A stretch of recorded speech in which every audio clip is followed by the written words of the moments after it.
Good evening, ladies and gentlemen. The hour of 6 o'clock have arrived, and a quorum of the members of the CACH having arrived, we will call this meeting of the Community Advisory Committee on Homelessness to order. Does anyone who's with us this evening need an agenda or agenda packet? The materials are back on the table that's to my right, your left, as you come in the door. Okay, so you know where you can get those through there. But I'll note that we have Candace Elliott and Stephen Roach who are absent at the time of the roll call at 6:04 for the purpose of the minutes. Thank you. Well, we have established a quorum and we will begin business.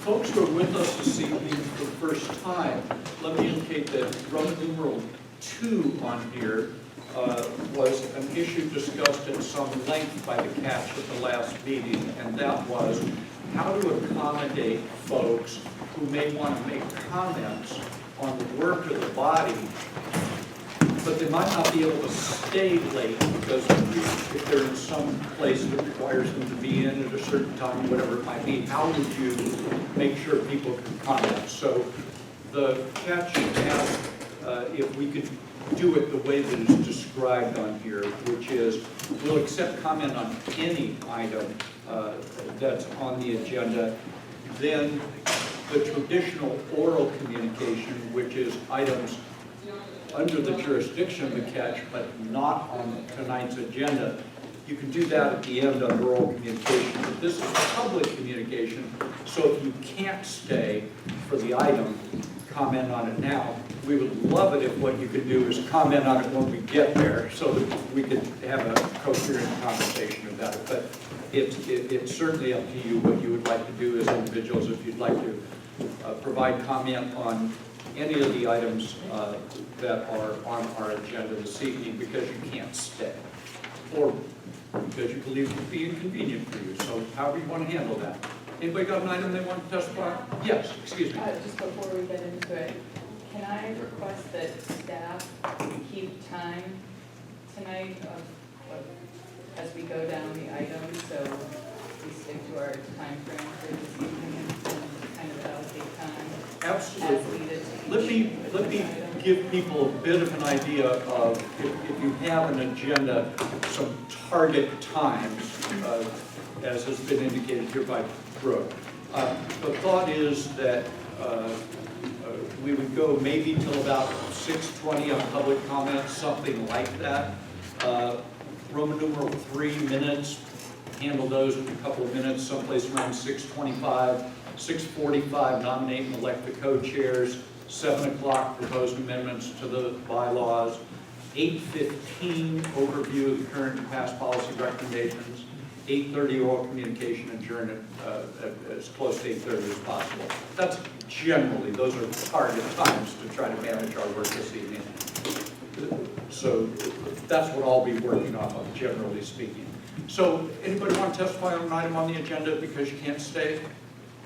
Sure. I may or may not be here till the Okay. end, and I overlooked the agenda, and all I wanted to say was, I think there's a demographic of homelessness that you're missing, which is somebody like me who's disabled. I got into transitional housing, and there's absolutely no case management. And so when I was reading the agenda, I was hoping to see something that would, I mean, there is some case management issues on there, but again, I fall through the cracks every time I turn around. And so it was important to me to make sure to say something to the committee that there's an area here that's not specified. I know that mental health is put on there, but I'm one of those people who I found myself homeless, and for the most part, I kind of, I don't know how to say this without being kind of how to say it PC. I blend into society's norms pretty much. I'm not getting arrested. I don't have a raging drug habit. I'm not a raging alcoholic. And so it seems to me, as I, am in the population that I'm in, and I speak to the people I speak to, and I'm friends with who I'm friends with, there's a lot of help being put into certain areas, and I continue to fall through the cracks. It's like, I found myself in this position, and I'm struggling to get myself back on my feet.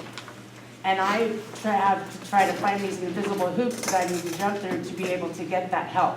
And so I wanted to make a statement in regards to that. It's really difficult to get the help that I need to continue to rebuild my life from the bottom that it hit.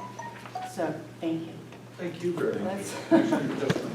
Anybody else wish to make comments on an item on the agenda? Because it's going to be a little hard for you to stay or something, perhaps? Okay, anybody else? Oh, yeah, you can testify wherever you want. Yeah, there's not really a, so wherever you choose to is fine. That's good, Mr. Norris, wherever you would like. Yeah, I understand the city council, can you hear me? Yeah, but I'm an old man, it's hard. So am I. So, the city council charged this group with quickly taking action on the Louden Nelson Center's bathroom situation, which impacts homeless people and the entire community directly. We actually had a protest about that today here.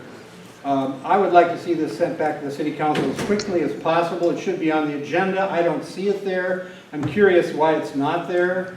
That's number one. Number two, the group I work with is HUF, Homeless United for Friendship and Freedom. We're meeting tomorrow, along with Conscience in Action at 11. We go until 1 o'clock. We're at the Sub Rosa Cafe. All members of the public are invited. The concerns that we have had and that don't seem to be discussed or on the agenda for immediate discussion are not just a token winter shelter program that will help a few of the 1,000 to 2,000 people, but something that protects people who are currently putting up tents, whether it's on the beach or along Highway 1, where you can see people tented. They need to have the protection from your police department and your Parks and Rec, who are going in, taking their property in some cases not. But there's no security for those people unless a group of people concerned and are willing to speak out loudly on that issue act quickly. So that's something I encourage you to get into that I don't see on the agenda. I see you spending a lot of time talking and setting up rules instead of pursuing issues. Finally, I just want to say this has been done before, as Don Lane, who is on that group, well knows. 20 years ago, we had the Homeless Issues Task Force. Their recommendations are out. Some of your members have them, and we'll probably be discussing them tonight. However, none of those recommendations were really followed by the City Council, except for immediately after that Issues Task Force ended its work, except for a police officer at what I call the Homeless Lack of Services Center. They call it the Homeless Services Center.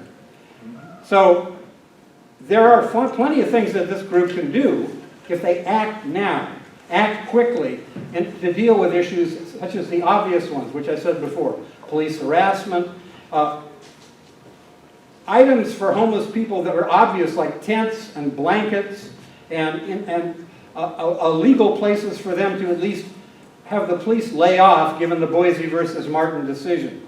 And it doesn't need to be talked about. It needs to be asserted and pushed forward in a loud and public way, because otherwise there's a minority on the City Council who will do its best to thwart that.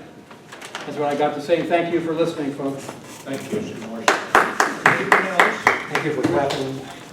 We wish to address this on an item on the agenda tonight because you might not be able to stay for it. You understand that as we go through our agenda, everybody will be encouraged, or certainly permitted, encouraged to participate as we move along. Sir, good evening. Well, my name is Thomas Ferraro,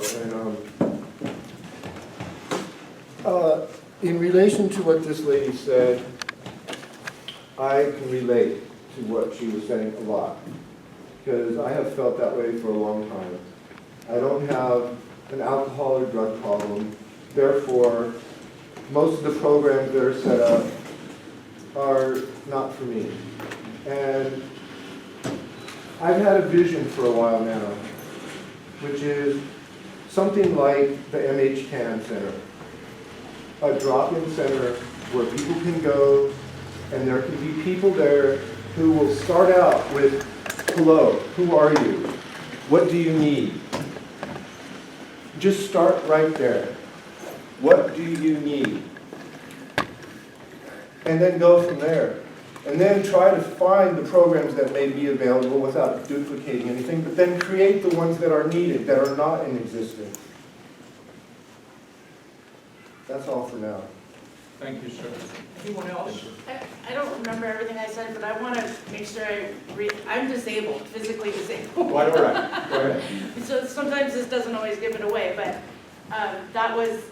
that's kind of what I was talking about, in that I don't see any of that specified on the agenda, where there's programs specifically for disabled people whose physical capacities are going downhill as opposed to up, while they're trying to build their lives back together. So I'm not sure if I mentioned I was disabled, so I wanted to do that. Thank you.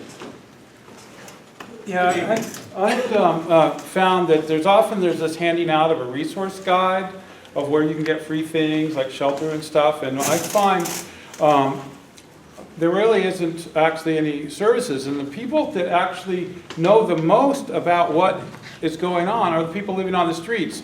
So typically I just ask the other people standing around me, well, have you had any luck here or there? Because the resource guide sends you to places with nothing happening. So we know that there is no housing. We know that you can't get into treatment for drugs. But we're having like this very kind of situation where we are going to count the homeless people, we're going to study them, we're going to do this, we're going to do that. But that's completely unnecessary. And I spoke before that the City Council's report from 2017, if any of those things were actually done, this group could just say, we endorse that study and we want all the things on that study done, and we're going to do that. But that's not what's happening. We just get to talk and we talk and talk, and it's very unfortunate to the people living on the streets, because we know that we spent $11 million, according to that study, on the police harassing the homeless. We know that $20 million came in to do something for homeless people, but we can't even get showers and fresh water or things like that at the 1220. And that's only like 60 of the several thousand people living outside. And so people go, well, why don't you just give us the $20 million? Actually, the amount of money spent on the 1220, before it became called 1220, was equal to $1,500 a month for every resident. Now, you can almost rent an apartment in Santa Cruz for $1,500 a month, which would not be a pup tent. You could come and go when you wanted to. You could take a shower when you wanted to. You'd have access to water when you wanted to. Instead, we spent $1,500 per person living in those pup tents on people who have this amazing restriction where they have to wait for the van, they can't walk out. And so the biggest issue that's happening is this demonization and dehumanization of people living outside, where it's not assumed that they get to have housing or they get to have access to whatever that the rest of the people that are housed have. And they didn't do anything wrong to become homeless. They had maybe a vicious landlord, or maybe even a nice landlord that just raised the rent too high, or they had a disability and they lost their job. All these things, it's not, we paint the people living outside as these mentally ill drug addicts, when that's not actually the case. So what she is saying, virtually the huge percentage of the people living outside fall through the cracks just for the same reason as her. And the two Food Not Bombs activists in Birmingham, Alabama, who were professors at the university there, did a study, wrote a book and a documentary on the medicalization of homelessness. And what they found was that the people there, to access any services at all, you had to declare that you were either alcoholic, a drug addict, or mentally ill. And if you didn't want to admit to any of those things, you got no services. That's very similar to what we see here in California. And so there was a question, what did you want? So people would, in the movie and in the book, they would go, well, I chose mental illness to go to the soup kitchen because I didn't want the stigma of being an alcoholic or a drug addict. Oh, I chose this. Now, some people were drug addicts, some people were mentally ill, but people had to make a choice of what it was, just to even eat at the local soup kitchens. Thankfully, we don't have that here. But that's overall idea is what is happening here. And so, essentially, we need to have the political will to actually do any of the things that have already been mentioned. We already know what needs to happen. We just have to have the political will to do it. And that's what's missing. It's not rocket science. If you all were to go to City Council and say, we're not going to do any more of this meetings until you actually do at least one of the things on the last study, that would have a lot more impact than hours and hours of determining the agenda and who's going to be the head of what and this kind of thing. Because we already know what needs to happen in this town. And the fact of the matter is that this committee was intentionally set up to deflect attention from the fact that several hundred people were forced into the doorways from the eviction at Ross Camp. And so that's why I never applied for membership on this, because the same reason the study before was done is because they wouldn't vote to, Don was trying to get the word sleeping off the law. It never happened, so they had a study, and then they produced it, and virtually nothing, with the exception of the recharging centers at the library, happened out of that whole giant study. And that's where we're at again, another study. There was a study in 2000, same thing. So at some point, we actually have to do something, not just talk. Okay. Thank you very much. Yes, good evening. I think I will speak now because there is some other input that's been given that I think is relevant, and I may not last the whole meeting. I see, okay. So I'm talking in regards to agenda item number 6, and that's when you're going to be reviewing the past and current homelessness-related policy recommendations. Yes. And I agree, because we've sat in the audience of different citizen advisory committees, that sometimes there is a lack of follow-through. So my recommendation to the committee is that you put language into your document that requires that each of the 5 neighborhood policing areas in Santa Cruz, and preferably each of the supervisorial districts in the rest of the county, become part of the solution. Because if you don't do that, it will revert back to NIMBYism and nothing will get done. So I think if you, right from the get-go, say everybody's going to participate, everybody's going to be part of the solution, and you put that in writing as a bottom line. Thank you. Anyone else? Yeah. Anyone else? Hi, my name is Greg. I just heard about the meeting today, but I jotted down a few notes. Number one, I'm not a tweaker. I don't drink alcohol. And so this is some of the people that you might not see out on the street, because we don't go to these programs where we're discriminated against. And it also, for those who don't know, it's not illegal in the state of California to be homeless. It's against, to be harassed, it's against the federal constitution and the state constitution. I know, I read it.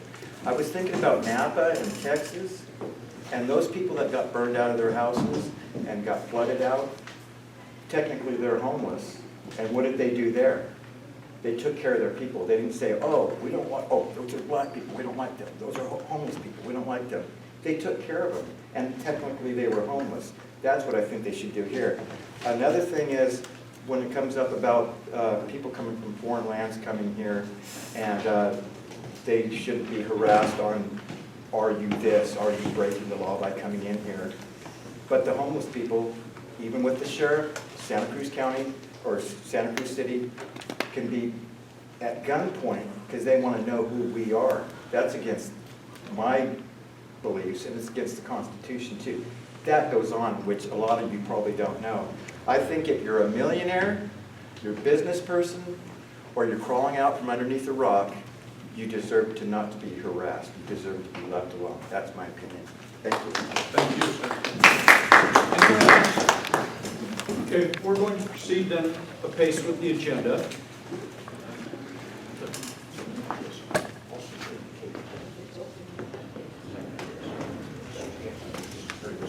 Okay. Folks, we are on Roman numeral 3, minutes of the August 20th CACH meeting.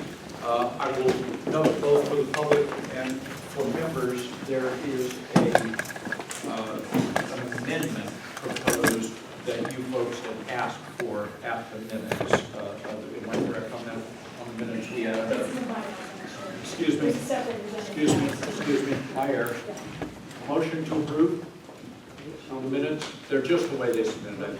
Motion by Serge, second by Don. Any debate or discussion on adoption of the minutes? Yes. One Katie. item that in the call to order, Aaron Nickel is listed both as present and absent. It's pretty good if you could do that. That's funny. Oh, really? I could actually, Thank you. one was Aaron with an O and That's one what I with said. Oh, so it's two different. Yeah, it's two different. Thank Thank you, and our apologies. Apologies. Anybody else on minutes? Yes, sir. Separate question was, we talked last time about possible recommendations, motions, putting into the work plan. Yes. Is that just something that Would you like it noted in the minutes? We can, if you just point to the... Sorry, I wasn't part of the question. I see what you're saying. Okay, we'll defer that until we get to that item. Further questions, debate, or discussion on the minutes? Those without objection, is there a consensus on adopting the minutes as submitted? See no objection to that, such as the order. Folks, we have in the agenda packet item Roman numeral 4, which is to nominate and elect co-chairs. You have seen this item previously, and you wanted to go through a couple of meetings, get some of those organizational pieces, work through the bylaws and so on, and then after you've had a couple of meetings with each other, then get to this part of the business. So let me ask staff, do you have anything on this? No. Okay. So unless folks would like to proceed otherwise, I'll simply ask if there, let's take these one at a time. Is there a nomination for a co-chair? Yes. So, sorry, clarification, are we nominating one person at a Yeah, time? yeah, let's take one at a time. One at a time, okay. I nominate Candace Elliott. Candace Elliott.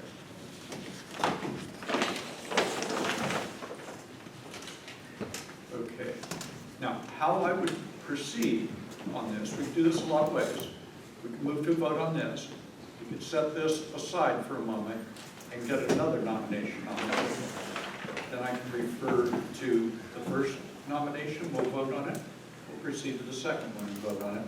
That way you know what the field looks like. And if you wanted to do some other things, you can do some other things. That sound like okay way to go? Okay. Sir, did you have a question? Everything has to be voted on tonight, all The items that are on our agenda can be voted on tonight. Yeah. Okay, so without objection, I'll set that first motion relative to Candace Elliott. That's right here. Now let me ask if there is a motion for another co-chair. No. I'd like to nominate Taj. Okay. All right. Now, we'll move to the first. We do this by consensus unless there's objection. Without objection, Candace Elliott will be, sir. Are we going to hear everybody who wants to, or? Right. We can do this, please go ahead. Yeah, This is real easy to do, however you want to do it. My question was other people. Do you want to toss in some other name? Yeah, I mean, I'm interested also. You're interested. If other people were interested, if there was more people who were interested. Are there more people who are interested? You'd be interested, you'd be interested? Okay. Do this a lot of ways. We can do some, I'm sorry? Sorry to confuse. Oh, no. I'm so easily confused. You know that. We've been together 3 meetings now. I'm so easily confused. We can try to do by consensus. It sounds like it's probably not going to happen that way. So we can vote if you would like. We can get additional nominations on the table. We can ask people to say why they want to be a co-chair. We can do that. Is that what you'd like to do? Good with that? I'll put some other names on the table. Is he the convener? Yeah, I think so. No, Don Leonard's right there in the back. It's okay to self-select yourself. If you want to touch David, it's okay. Who's that? Sure. Not to make things more confusing, but I like to nominate. Brooke? Yeah. Okay. What is that? So there's 2 people for co-chairs? It's 4. Say it again? 2 people for co-chairs? Yes. 4 people have been nominated so far, correct? 5. No, we have 3 that have been nominated. Oh. Nobody else is, I'm nominated, so. okay, he's, Okay, Serge? I nominate Ralph. All righty. Okay, what we're going to do is, let me simply suspend this item for a few minutes. We're going to move along. Let me work out how we're going to get to our co-chairs. I'll come back to you with some suggestions in a few minutes. Is that all right? No objection to that? All right. Let's proceed to the proposed amendments to bylaws, which is item 7. That was the one that I mistook for the minutes. There is, excuse me? See, I told you how easily confused I am. Roman numeral 5. Please take a look on the last page and the next to the last page. That will be pages 4 and 5. There is language in red, which you had asked for at previous meetings. Would the staff take a shot at a couple of these items, work out language, and bring it back? That's what this is. Staff, would you like to make comments on this? Yeah, so this was just my attempt to meet the objective that the committee set forth with regard to mediation that was requested by Amy. So if you look at Article 6, A5, formal mediation may be used in the event that the committee, utilizing the agreed-upon decision-making process as stipulated in the above sections of the article, reaches impasse. So this is essentially suggesting that as you go through your consensus building process, should you not reach agreement on any particular item, that you could enlist formal mediation in that discussion. So that's one section. And then the second one is on the last page in section D here. It gets to having the oral communications public comment at the beginning of the meeting for folks that might not be able to stay for the entire meeting. And then also establishes the oral communications at the end. And the oral communications at the end is really for items that are not on the agenda. How do you see the formal mediation? I think we'll have to cross that bridge when we get there, but we probably have to enlist the help of like the conflict resolution center or something like that. So I wasn't sure about the difference between formal mediation and just mediation. What is a formal mediation? Is that out in public, or can it be something private? If there are just two people involved, maybe just mediation would cover something that we haven't stumbled upon quite yet. And I was wondering about adding this language at the end, which would be as stipulated in Article 6A, 1 through 4, which is impasse or experiences interpersonal conflict that may threaten the collaborative process toward goals of the CACH. And I say that because I think that in the city government, what I'm seeing, at least for me, my own perspective is that, and this was a recommendation of the report that was just done on some of the problems happening in the city council, is that sometimes our interpersonal assumptions and ideas and thoughts that we just don't have a chance to work out in this kind of a setting can get in the way of us working well together. And I think it's been to our detriment that city governments and governments in general don't facilitate this kind of emotionally intelligent process. And so I would just like to adopt it as a, it's not, maybe it doesn't have to be mandatory, or maybe it can be, if it's feeling like, we vote on it, if it's feeling like things are getting clogged up. So that's my. Repeat that last clause. Yeah, and people can comment on this or change it, or experiences interpersonal conflict that may threaten the collaborative process toward goals of the CACH.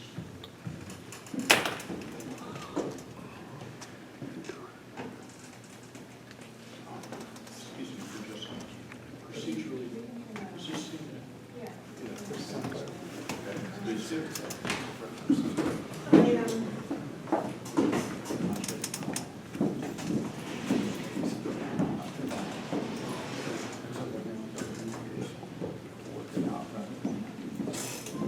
Let me me tell you while this is warming up, folks, what we try to do with this, the reason we're going to put this up here is that when we're doing anything like motions or trying to amend a document or doing something, we want all of you and these folks to be able to see it.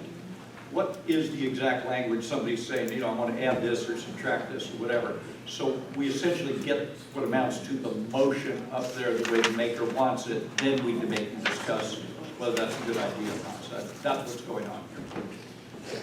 And we'll work until Amy, is that the language you want? I think so. I lost my glasses. I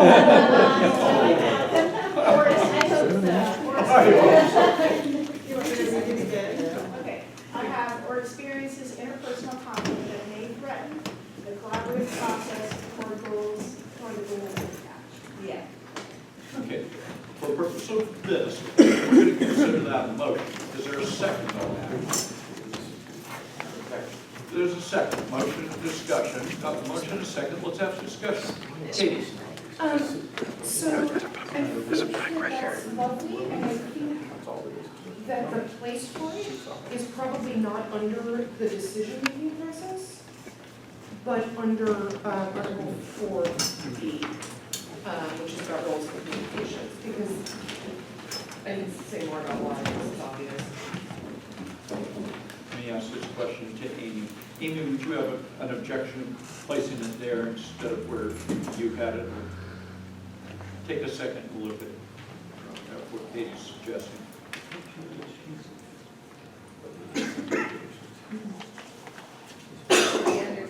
Under committee members? Yeah, that's what I was thinking. Yeah, sure. That's about formal decisions, or general.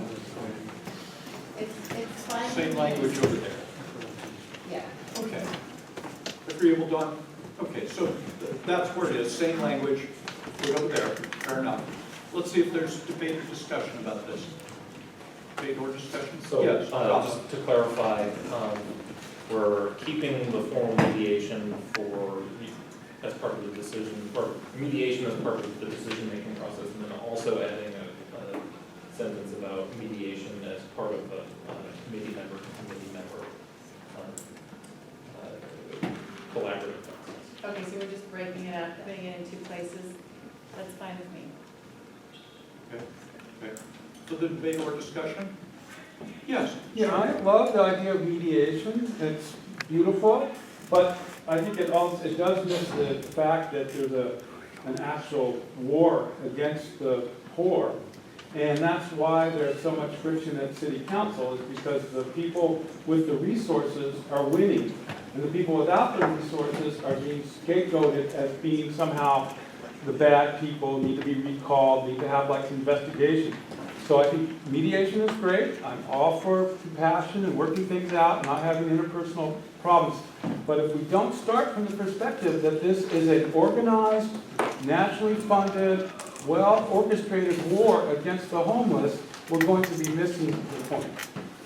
Thank you, sir. Further debate or discussion?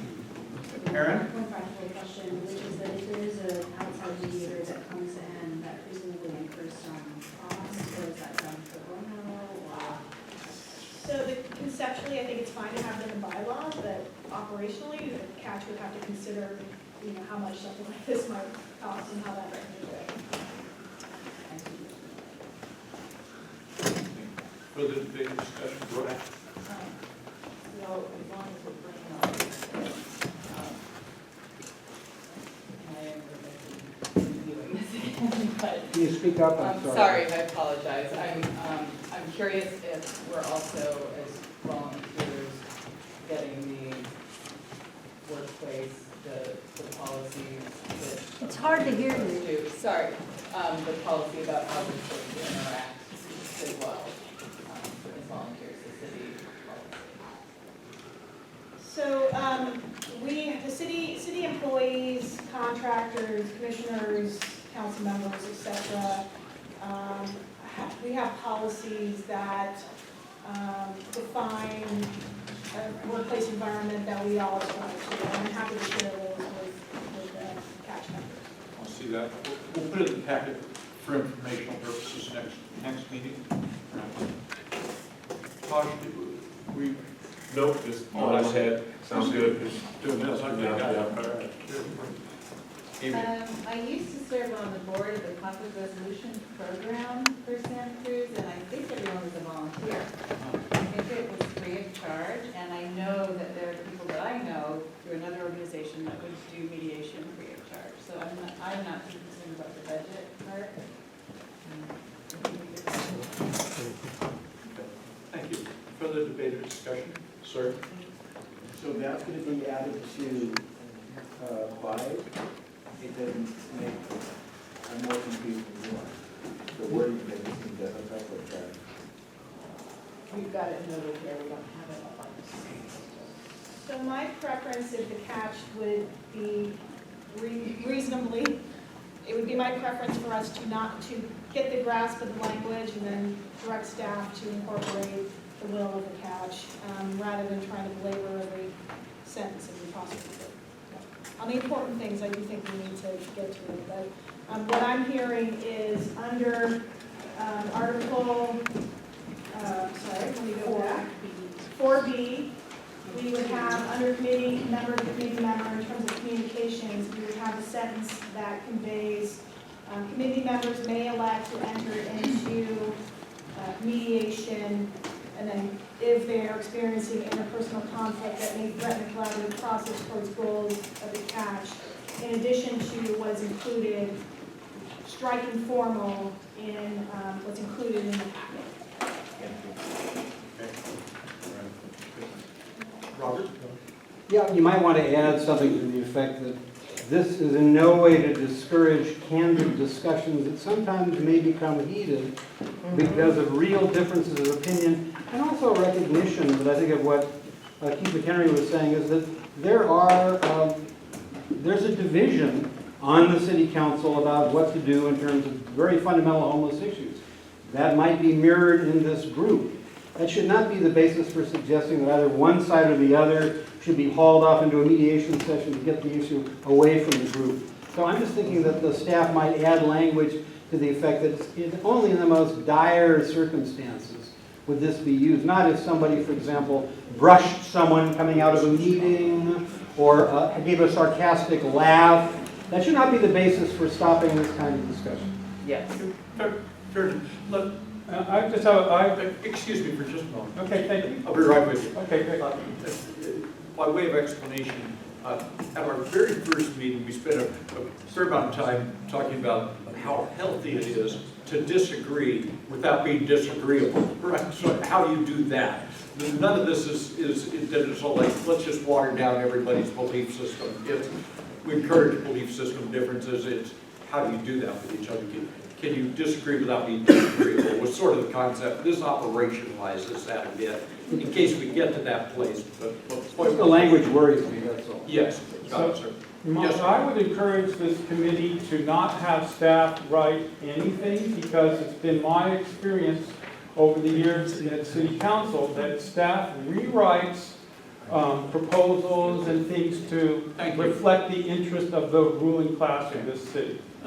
Thank you, and I will simply say, we're discussing here, and we've got more people than we usually have, so I won't do this all the time, but I want to do it here, is to say that the way this entity deals with that issue is that nothing staff does is adopted by the staff. It has to come back here so that this body can say, no, that wasn't the language I had in mind, but it wasn't the sentiment I was trying to advance, and so on. So the sort of protection there is the entity itself. But I would still encourage a different kind of the subterfuge that usually happens, and it's difficult to go backwards on that. Got it. Thank you. Good evening. Hello. I would like to suggest about mediation that it would be critical that there be a way to choose the mediator. There should be a method for who the mediator is chosen. You know what I'm saying. Thank you. Thank you.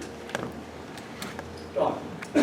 Just a quick comment about this discussion and just about bylaws, which is bylaws do give us a framework for decision-making. They don't answer every question that may arise, and I think we get into a trap if we try to solve every problem that might come up by a language in the bylaws. We're going to have to come back if we have mediation and say, okay, it's a time we have permission in our bylaws to do mediation, now let's talk about how we're going to do it.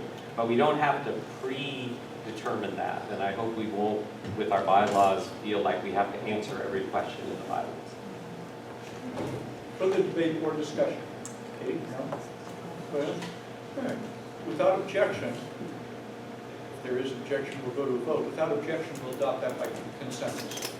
So that is direction to the staff to take this language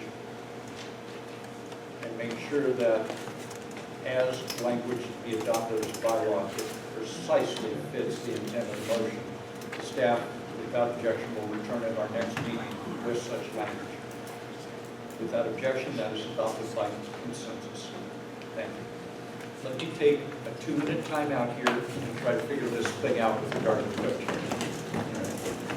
Without objection, and please object if this doesn't sound right to you, what we'll do is there are 4 folks who've been nominated.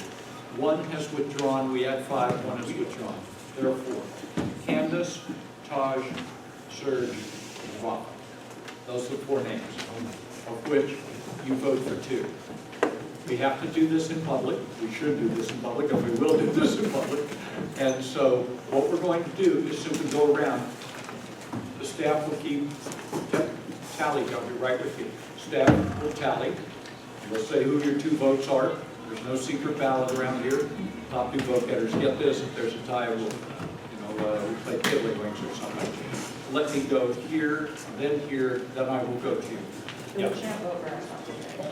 Hey, man. We can. Yes. As someone who stood for election a few times, you bet you can. Sir. So are we saying out loud the 2 people that were nominated, or voting for it? Yes, sir. Okay. Yeah. Okay. We're going to go. I'm simply going to go through all these, and then we'll be right with you. Yes. Amy. I am not feeling very qualified to vote for anyone, because I don't know what, what I'm saying, like, I don't know people very well, I don't know why they want to do this, maybe get a 2-sentence statement from the nominees, or why they If want to that is do your this. desire, no problem. But I'll make a motion to do that, and see if anyone else wants to do that. Whoa. So let's just see if that's necessary. Okay. We'll do 2 minutes, couple minutes? Couple minutes? Okay? Everybody's willing to do that? Couple minutes, yeah. Okay, here we go. You're on. Serge, you're on. If you stand up, that would help. Lots of questions. You stand up, sir, louder.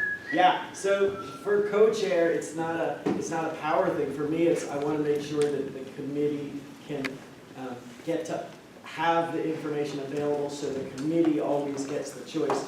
For me, I have so many questions, and I do this stuff so much, like I do so many homeless kind of things, that if I had a meeting outside of this with like city manager types, I wouldn't take up so much time in the meeting asking all my many questions.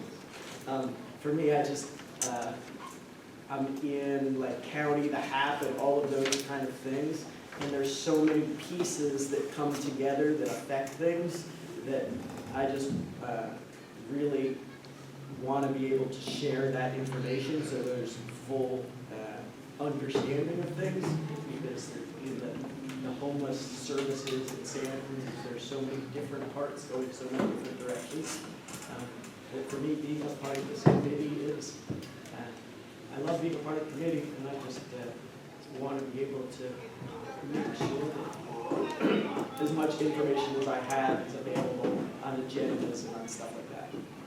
So some of the backroom stuff, I just want to be able to help more. Thank you, sir. Taj. My name's Taj Leahy. I don't necessarily want to be co-chair, and I totally will. I didn't necessarily want to be a part of this committee, but I am, because I want to make a difference and get some stuff done and learn as I go and try to figure this thing out. I also also want to help provide a little bit of balance, if possible, and perspective. I feel like I have a unique perspective, and kind of being novice to city government, I think that actually could be a benefit, because I'm not necessarily part of the status quo, and I really don't mind saying what's on my mind, so I'll be that guy. Thank you, sir. Candace. Okay, so I think that the first thing is that I sometimes it's difficult, but I try to be very open-hearted. And I should really listen and understand what's going on in the community and to respond. I'm action-oriented, and I have this whole list of all the things that I've done in recent past. I was the president at Pajaro Valley Woods and Fishes, which is a soup kitchen and a food pantry in Watsonville. I was a part of the Coalition for Measure H, which was the affordable housing initiative. More recently, I attended the court hearing in San Jose that was related to the encampment. I used to be the human resources manager for a restaurant group in Santa Cruz called The Glass Jar, and worked with Brooke to employ many people who were living outside. I myself lived outside for about a year and have dealt with substance abuse issues myself. I have also participated in a program that's called Leadership for Community Transformation, which is run by the United Nations and the United Way. And the idea behind that was to get together a lot of people who work on similar issues throughout our county and in other counties to be able to come together around things. So I would really enjoy and appreciate the opportunity to be the co-chair, a co-chair. Thank you. Rafa, good evening. Hi, I'm Rafa. I think I would be a responsible co-chair because I think it's really important for all of our opinions to be heard and to be recognized, and especially when it comes to making sure that what's on the agenda is things that we are all striving for. And I just want to make sure that we have a very open process, that if you want something to make it on the agenda, I'd be very happy to work with you to get it on there. I attend the Homeless Action Partnership meetings, and I think I'm fairly well versed in sort of the systematic aspect of homelessness policy in Santa Cruz, and I think that will help me to make sure that the city's response through the CACH is sort of done in a coordinated, systematic way with what's happening in the rest of the county.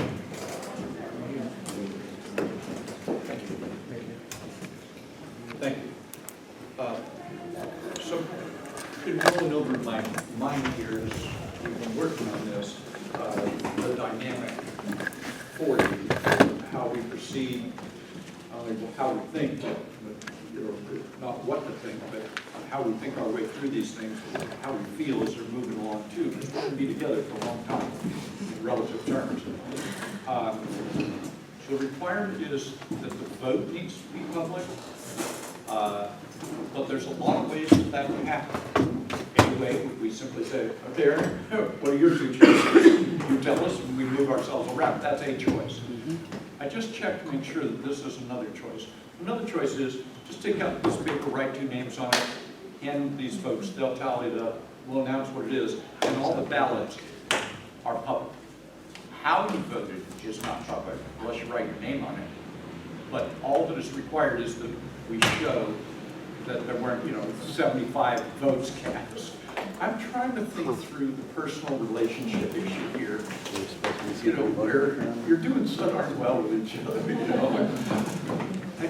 But it's really it's really your call. Would you object to that if we did it that way? I think it just might be in terms of how we relate to each other. Might work out a bit. Okay.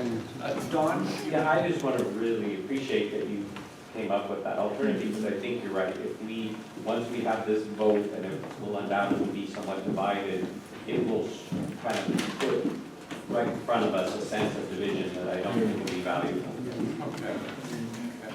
Now, I know some folks had their hands up, so please, I promise the lady in the yellow, yes, quite some time ago. I just wanted to say that the Santa Cruz chapter of the California Homeless Union supports a vote for RAFA and for surge. Thank you. Thank you. Sir. So it's my understanding that, since I didn't know about being on the committee, I can't vote tonight, right?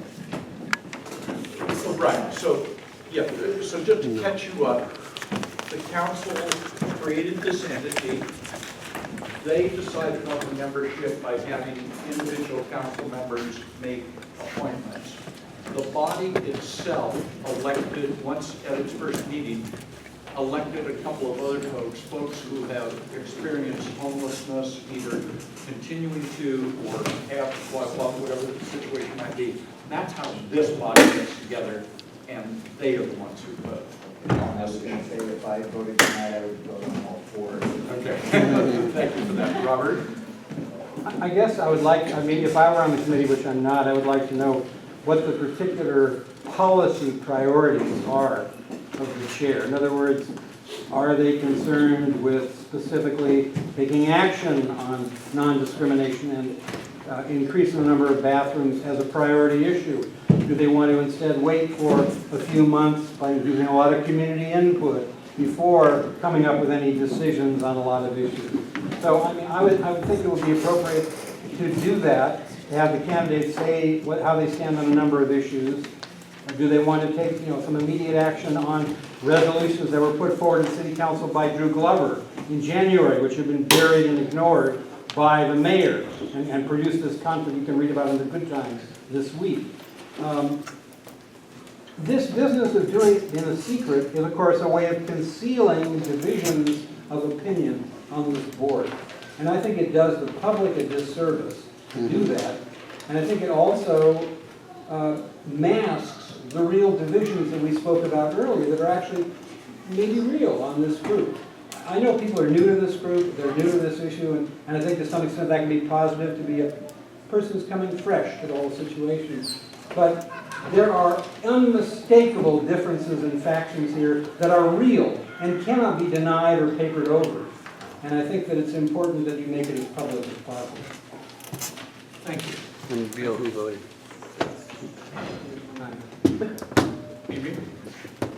I just wanted to say that I really felt like I could vote for any one of the four, actually. So whatever the vote shakes down to, I just really appreciate the people who stepped up, and I think you all would be super good. Right on. I think that deserves a clap. Please do.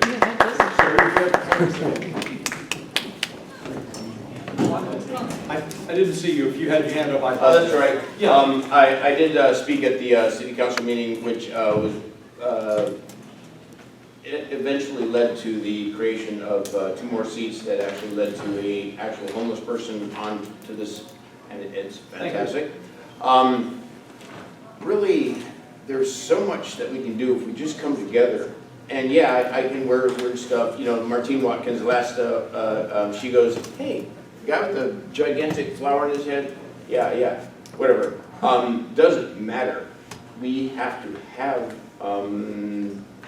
a place where we come together. And I put people on the spot. I put Jason Hayduk on the spot, and he needed to be. But we need to actually come together. There's no reason for that. Susie O'Hara, who's amazing, Megan, and there's people, we can get stuff done. And I don't have enemies. I just have people that, I don't have enemies. Well, I do, but no, I don't. We have so many things that we can do if we just reach out and open ourselves and say, let's forget the stupidity of this. It's not stupidity. It's just that we're cross-eyed. We need to hug each other with openness and say, reach across the aisle. literally, and I hate to say that, that sounds so like Washington DC. We have everything we need. This is Santa Cruz. Does anybody not realize where we're at and the stupidity that we are butting heads for no reason? Let's just let's open our hearts. Let's figure things out. Let's get creative. Let's not boggle things up. And I have, I've got evidentiary stuff that can boggle anybody's recall election, because you don't want to see what kind of stuff I've got against the people that are, don't even go there, because I shut the whole thing down. But here's the thing. What we need to do is come together. Come together. This is Santa Cruz. Let's come together. Let's find what we have in commonality, and let's get something done, because we're beautiful people. Susie O'Hara, the gentleman that, Mr. Keeley, we've got everything we need to just bring it together. Let's stop all this other stuff. That's all I have to say. Thank you. I know it's non-linear, but that's just me. And yeah, I wear flowers in my hair or whatever. That's Santa Cruz. Thank you. Thank you. Thank you. Thank you for your tolerance. What we're going to do is, we're going to take just a 5-minute break. I need to go to the men's room. I'll come back. Not allowed in Elton. I should have known that one for both. 5-minute break. 5-minute break.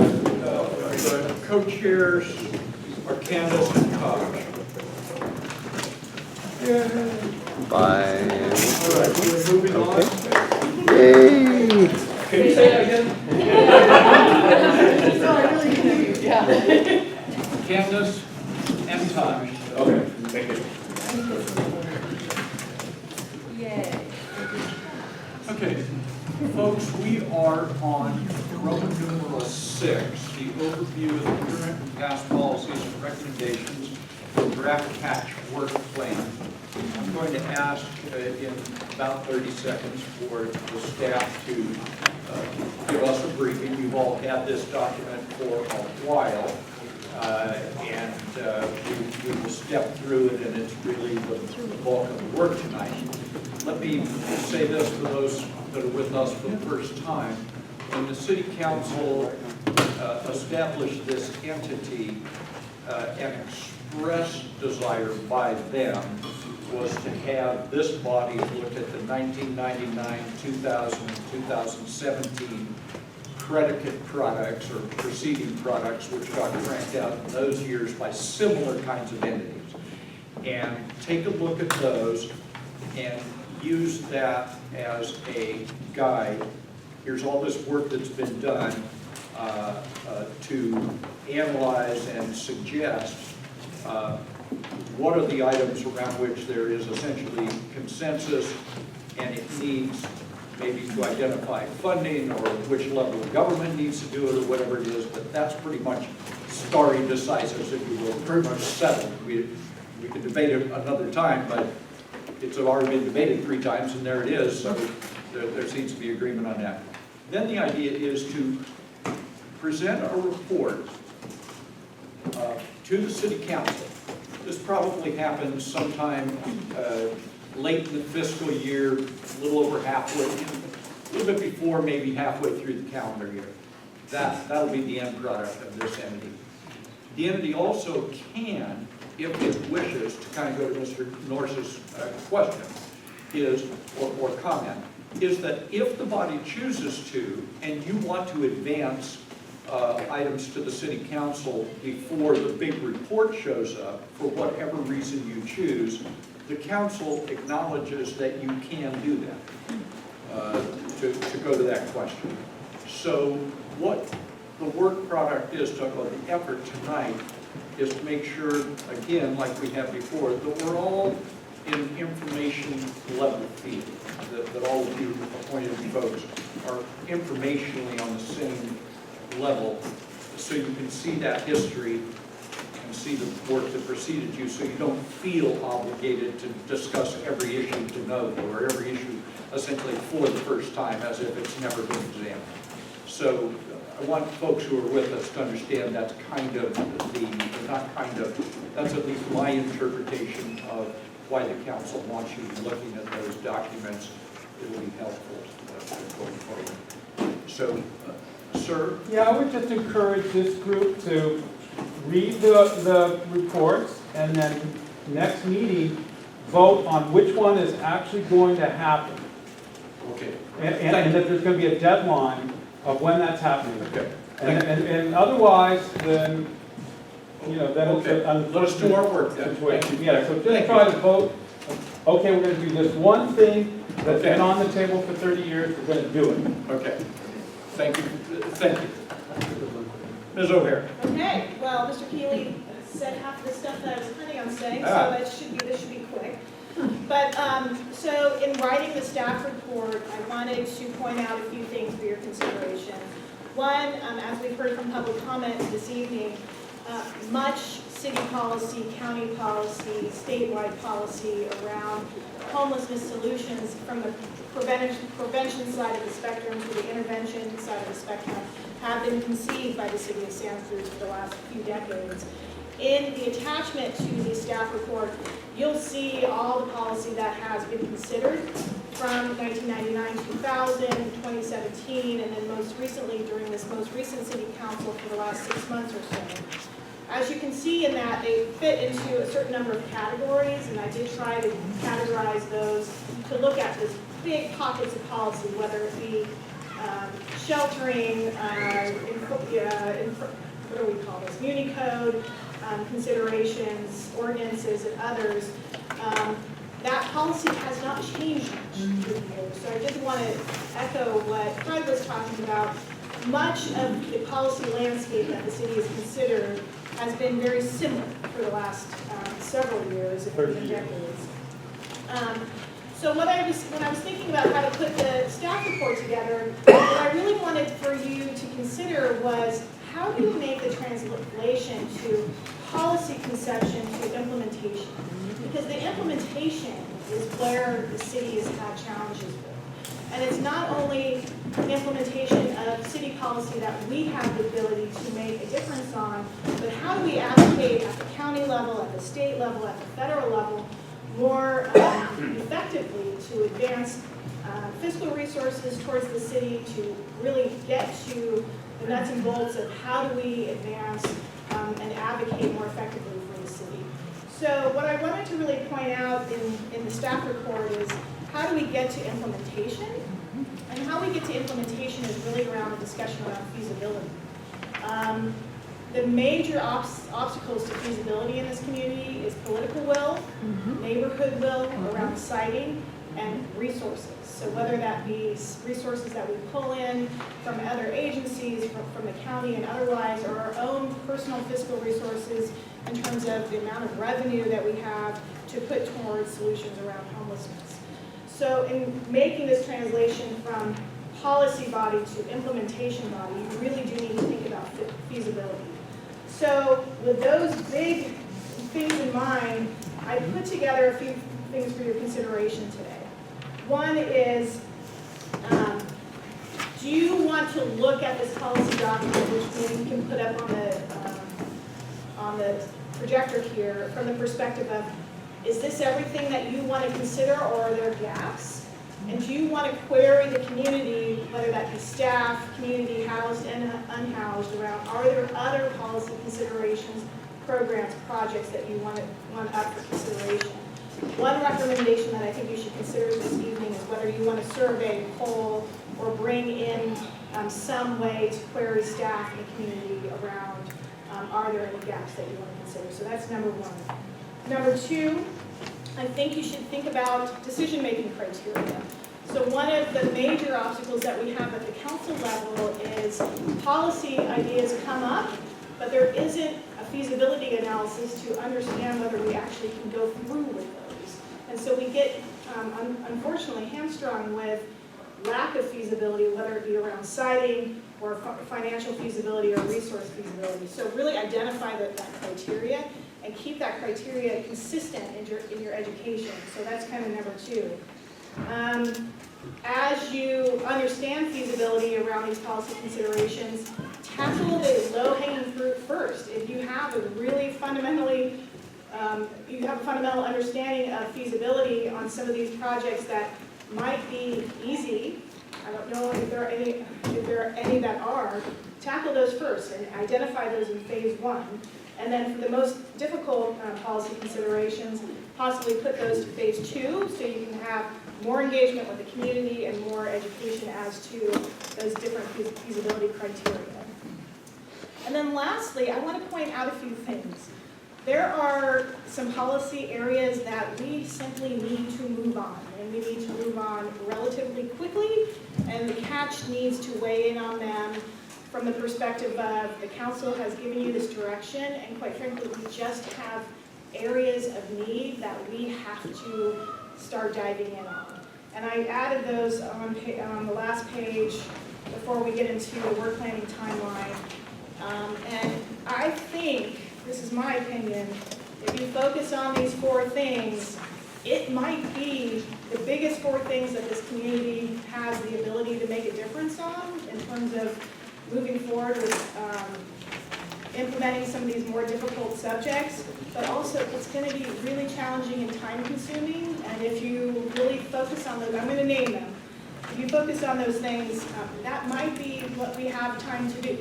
So that would be new siting for hygiene and storage services. So at the last council meeting, the city council asked for the CACH to consider citywide bathroom access. Louden Nelson would be part of that, but what they were actually asking for is how do we create more opportunities for hygiene access across the city, and that really needs to be grounded in data in terms of where that is needed and how best to move forward with that, and then with regard to the rest of the feasibility analysis, cost, program model, etc.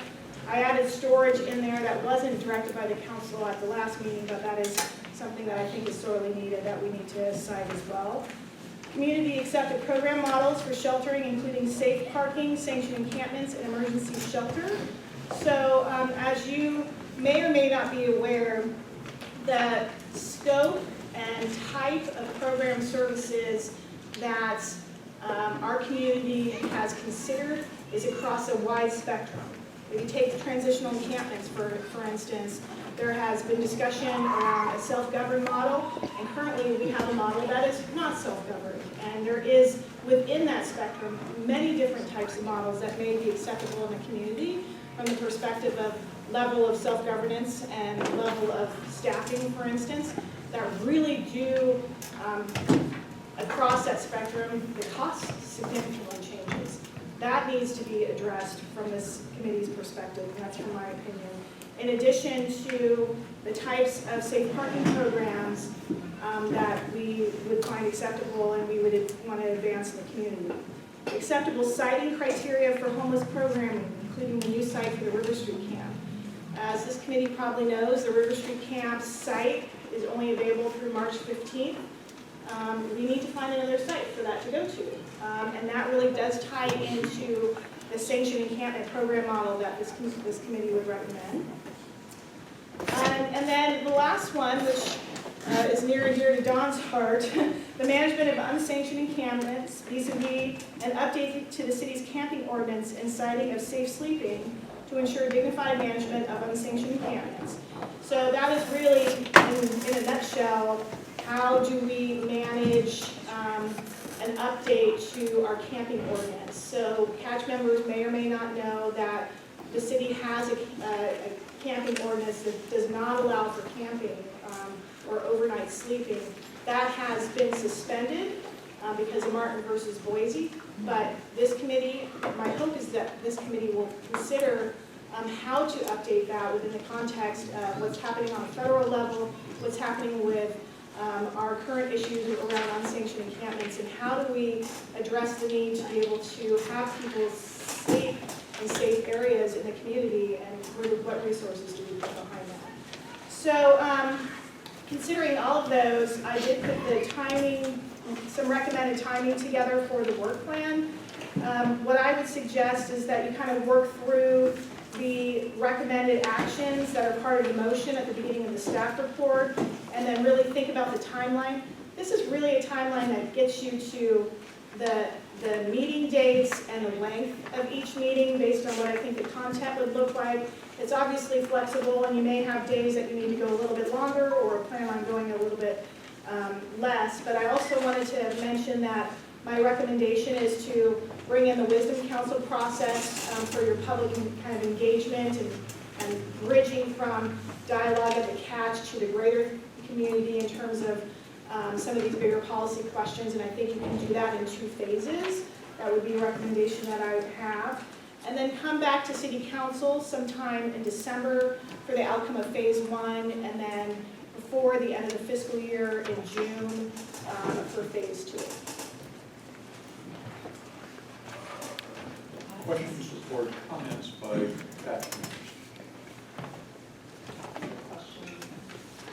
Aaron. Can you give us just because you listed resources as one of the factors, can you give a very brief summary of the change in resources recently? And Can you speak up, please? resources being available, what they were before, that is- We can't hear you. Can you speak up, please? Sure, yeah, I'm wondering if she can tell us more about possible increase in access to resources and which of these various projects that have previously we've had consensus on those resources might be applicable to.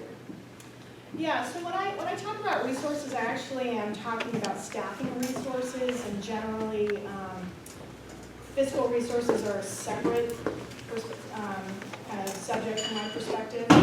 But what ends up happening with homelessness policy at the city level is we have our role with regard to the management of homeless issues does unfortunately reside around quality of life and quite frankly public safety in our community. But when it comes to social and health responses, that really is at the county. And so when we get to the question of resources, is actually not only identifying city staffing resources, whether that be with our own departments or contracting out, it also evokes a question about how are we going to advocate for more county resources, more state resources to help with, for instance, outreach, to help with case management, for instance, identifying housing navigation, those things that could come up as gaps in programs and policies that these CACH may want to consider. From a fiscal resources perspective, I think when you land on items that you would like to advance to council, you're going to have to marry that up with some recommendations on how to fund these things. And so the CACH would want to be educated on revenue and different ways that the city funds things through our general fund and perhaps through our enterprise funds, but also if there are gaps in funding, advocating for additional funding from the county and state level.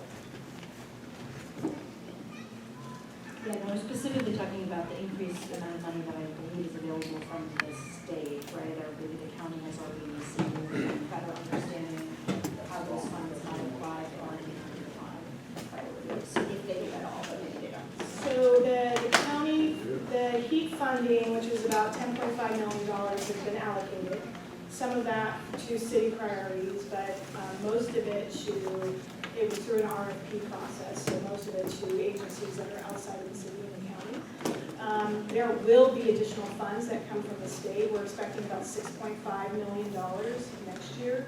And so this CACH could create policy to basically direct the council to advocate for a certain percentage of that to go towards whatever policies are recommended through this process. But let me add to that, that the voters approved a $4 billion housing bond in November. The governor said he wants to roll that out over 4 years to $4 billion bond. Roll it out basically $1 billion a year, 7 categories, all competitive, no guarantee of any money to anybody. So identifying within those 7 categories where funds are that match up to the plan you want to adopt. There's so this notion of funding sources of all, essentially. And I have something to go. Excuse me for just a second. Here's what I'm going to do. Okay, great. Yeah, Dawn should speak next. Okay. I can barely read my own mind, don't you, Glenn? What I'll do on all of these is go around and make sure CACH members get the first.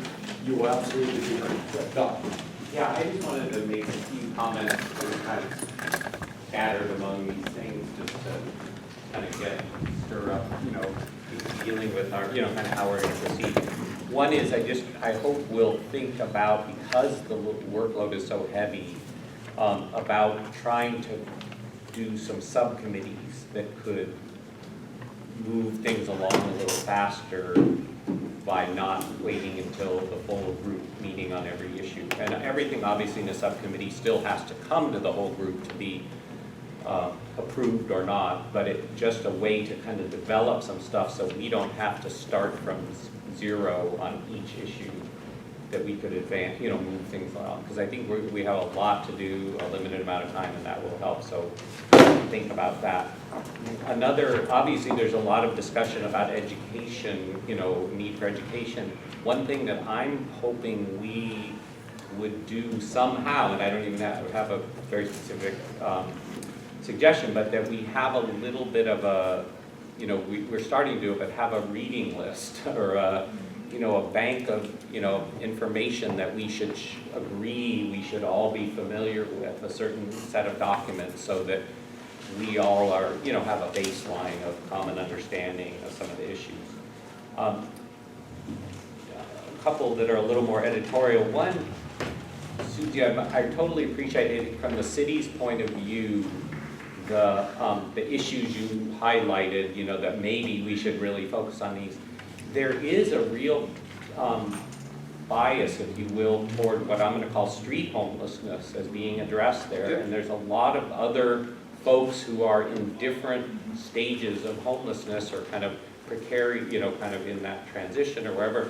Our first speaker tonight, for instance, who's indoors but still needs services. And I think we should be careful not, even if we consider street homelessness the highest priority, we should not neglect to think about like those other pieces of that puzzle. And then the last thing I want to say is thinking about the Wisdom Council idea, which we're just exploring, and using that tool. I'd like to suggest that when we get there, we maybe just pick one thing for that Wisdom Council to work on, and I think it's kind of an easy and obvious one because it's the one we're going to have the most challenge with the greater community, which is siting. And if that Wisdom Council could really just work with the community, with us and with the community on how do we decide where things are going to be located in the community. Clearly that's one of our priorities, but it's also going to be the one that we have to do the most work outside of this room with. I'm done. Thank you. Serge, Amy, I'm here in the order in which I saw hands. So I hear that the street homelessness. Can't hear you. Louder, sir.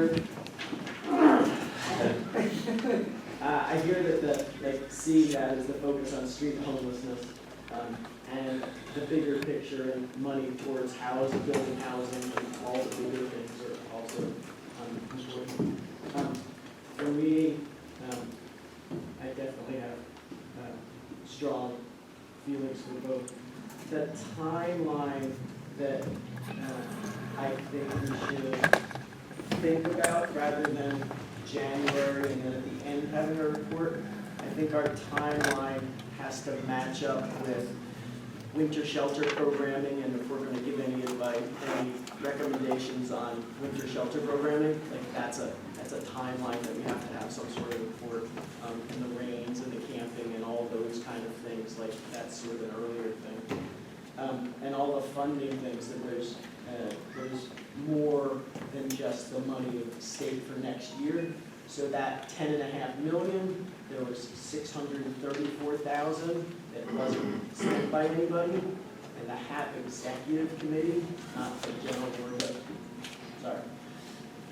There's 3 levels: HAP Executive, which is sort of city managers and CAO and head of Health and Human Services and co-worker. And then there's a board CAP board that votes on things, and then there's all the nonprofits that want to play. And we all said in the nonprofits, rapid rehousing money, which is what Ally was talking about, and capital expenditures. But that still goes to HAP executive for them to vote. The Santa Cruz city manager votes on that. So we actually would have we could do recommendations if we had priorities for something super soon, which I think is too soon for us. But just saying that there's so many ways that what we say leads into the whole county of how the money works. But I was gonna ask, the HAPS money was another money, and when those things start coming up for a vote, or is that what you were talking about? You mean the note that's out right now? So there's HUD money, and they're judging that now, and we can't really say anything about something now. There's something next week, and we won't be able to say anything about next week, but I thought that there was a HAPS. Is that what you were talking about for next year that they talked about? The HAPS money, yes, that's for next year. Okay. That's the 6.5. Yeah, so I think that we just have to be aware of anything that is decided for winter shelter. We have to have some recommendations before those things get decided. And to say that in January is 2 months after most programming gets started. So for me, I have a few recommendations that we can talk about later, but just saying our timeline here, I think January and at the end misses a few places that we could say, things that are the easy things that we can sort of just decide on, things that we have to have some back and forth once or twice with some staff members, and then we would be able to vote on them, and then things that we need more information on, like some data, because some of the stuff that, like Louden, Nelson, that they were talking about at City Council, they were all just anecdotes of situations. There was no data of how many times, like how much it cost or anything. There was a story of March if the date's wrong, March of 2015, somebody was chasing someone with a needle. June of 2013, there was poo on the wall, and then there was some, and I don't even remember the date, somebody overdosed. So there were just anecdotes on that, and for me, part of what I wanted to, as we're talking our timeline, is how we can get data to make our decisions too. So, more discussion, but I had some thoughts on how we might modify our timeline a little bit. Amy? Well, John's got his hand up. I just want to be clear in terms of this audience and for ourselves. My understanding is we cannot set policy. We give policy recommendations to the city council, and then they still vote on that. So I just want that to be clear to everybody. And this money, this 10.5 million, of which I'm understanding is 634,000 was not spent. I'm assuming this money's gone, and that there's a 6.5 million that might come down the pike. And I think I heard you say none of that money went to the city. No, the 6.5 has not been allocated. No, the 10.5. No, sorry. some of it, the city did receive part of that went out. Okay. 1.5 million for the purchase of a property for a navigation center. Okay. That is the extent that the city received. Excuse me.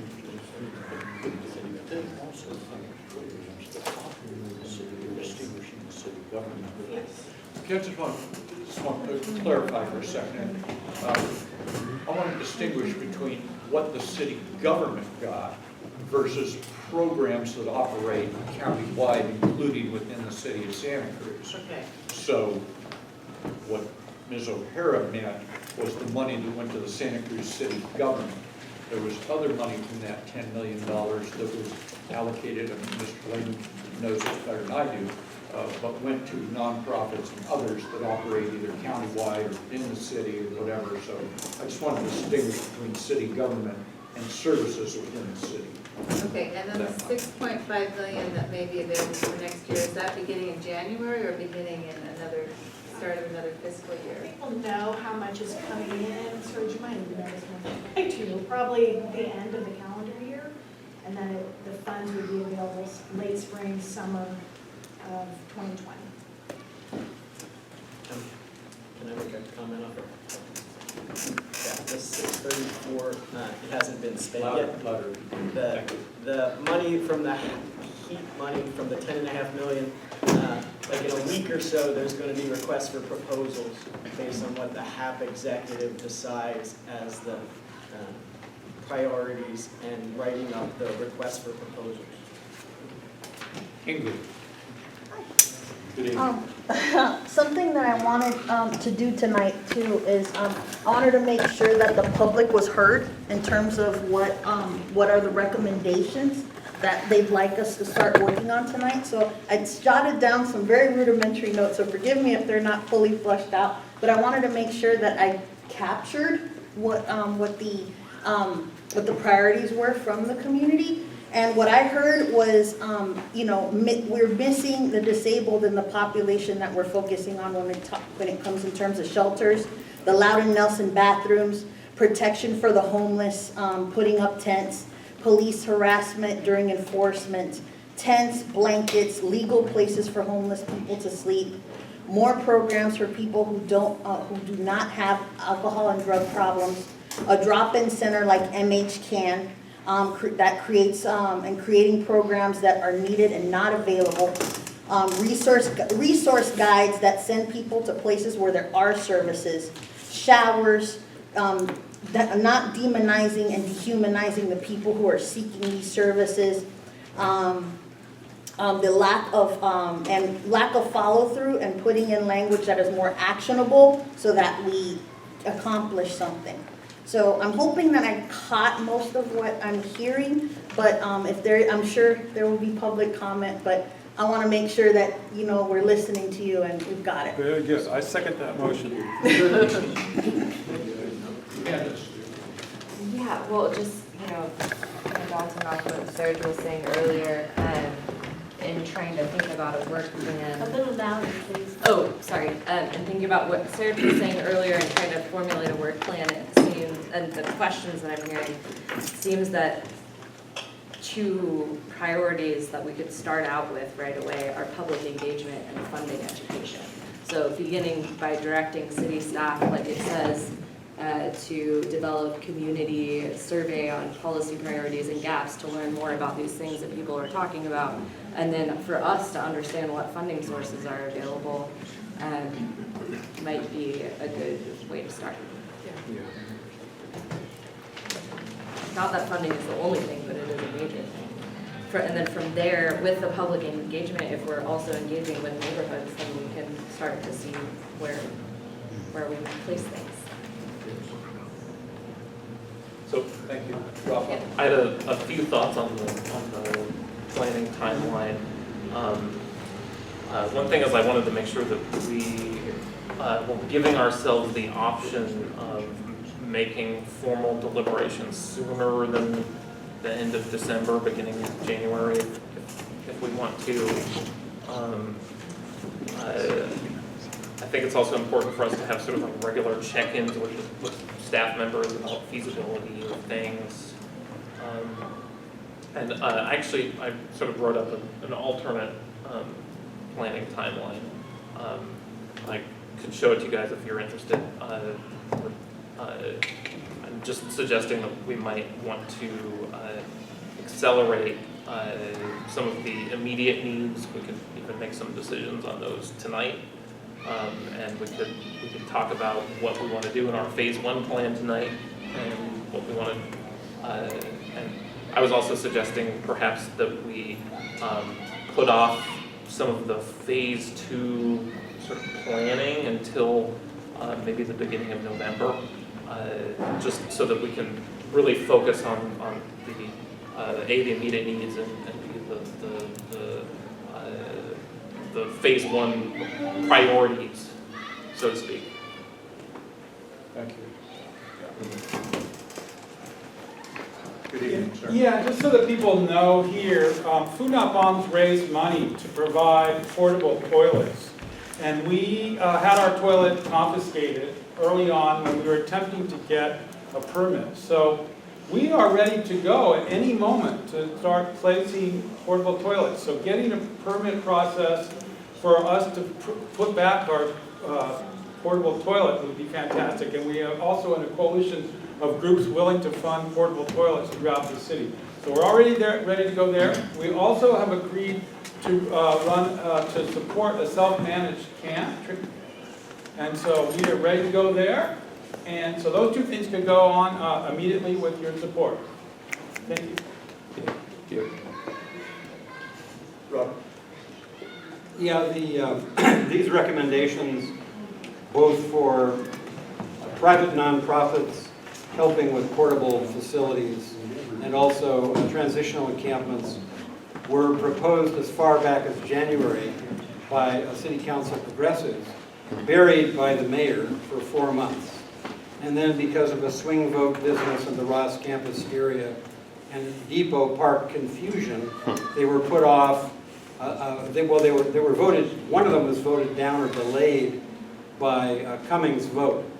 So this body could actually take quick action to see that those proposals by Councilmember Glover be brought to the top of the agenda again. And this would mean, admittedly, acknowledging the kind of division that Keith has talked about and that I've talked about, but that really you're here to represent homeless needs primarily, not the needs of nervous neighbors looking in and worrying, but the needs of the people that are out there. And because you're there for this purpose, you need to back those members of council who've actually pushed those items forward and oppose those who use agenda manipulations and staff to bury those proposals. They are available to you. They have been proposed. There have been staff reports written. They're waiting to be acted on, not to be studied for more funding, not to be looked at for feasibility, but they are available for you to act on. Thank you, sir. Sure. I have some motions of Louder, things. please. I have some motions of things that we could, that I've worked pretty hard to make it palatable for all sides. And I was wondering if there's time. Has to be louder so we can't hear you. Is there a time for me to offer those to people? Can you talk louder? Stand up.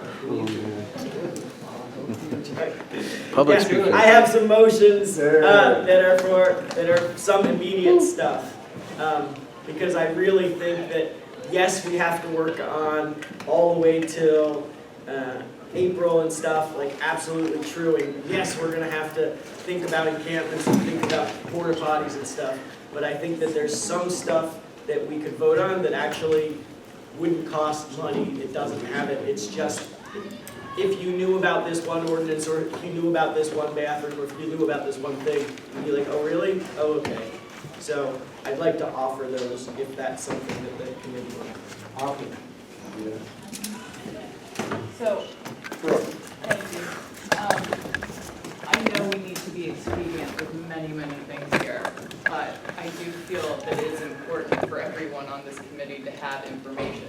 So you and I may be saying, we know what needs to happen for winter shelter and the timeline for that, but I don't think that's everybody on this committee. And so, yeah, so for us to say, well, if you guys just knew this one thing that I know, then you could make an informed decision. Just vote with me and agree. Like, I don't feel comfortable moving forward like that. So I do like the idea of getting these proposals, the information surrounding these proposals to this committee, getting the feasibility information to this committee that has already been out there, so that we all have this information to take in and then start making motions. And I don't want that to be months away. But I'm not sure, like tonight, if you're like, if you knew about this one bathroom here, everybody's ready to make a motion on something. All of my motions are like 2-month things, and then give us a report on how that went. It's all getting data. Could I suggest if, Excuse me, I'm going to do this in the order in which I saw it, if that's all right with you folks. Okay, so I believe that you are up. I'd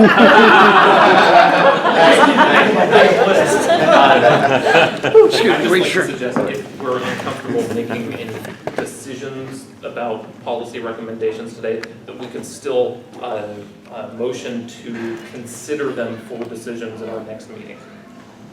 And that would give us a couple weeks to get up to speed on issues and mull them over. Somewhat relatedly, I think, in terms of my understanding of what we are attempting to produce right now is essentially a timeline of milestones of work, right? Not the specifics of the work itself. Or at least, if we could do that second thing, awesome, but at least the first thing. So I'm looking at the timeline that we have up here and looking at the initial work plan that was generated and sent out with like kind of the initial CACH materials. I'm noticing that we're kind of accelerating things by splitting this into 2 rather than 3 phases. Is this the appropriate, which makes sense, is this now the appropriate time to make concrete suggestions about moving certain milestone dates and deliverables within those phases? What do we want is my question. So, and I think what I'm hearing around the table is, and I would like to suggest that I think there's some consensus that we should potentially reflect on.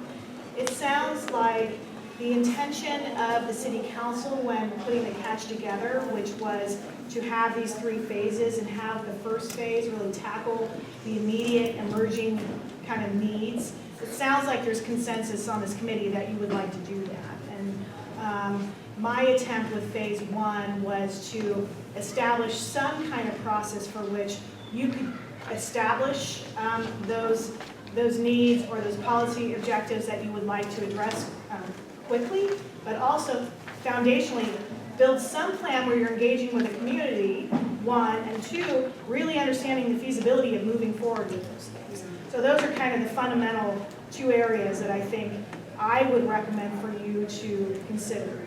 So that's phase 1. Phase 2, from my perspective, is really the more difficult subjects that may be in line with the impacts of street homelessness, may not, but that require a much more deep conversation with the community as to acceptance, political tolerance, all of that stuff, so we can drive consensus and really hand something to the council that they're going to be able to move forward. Without lack of funding, without lack of community consensus, we might be right back where you started from. And so you do need to build on the foundation of not only consensus building with the community, but understanding what resources are needed in order to move forward with these things. So it sounds like there's consensus on the phasing. It sounds like there's potentially some consensus on understanding the feasibility.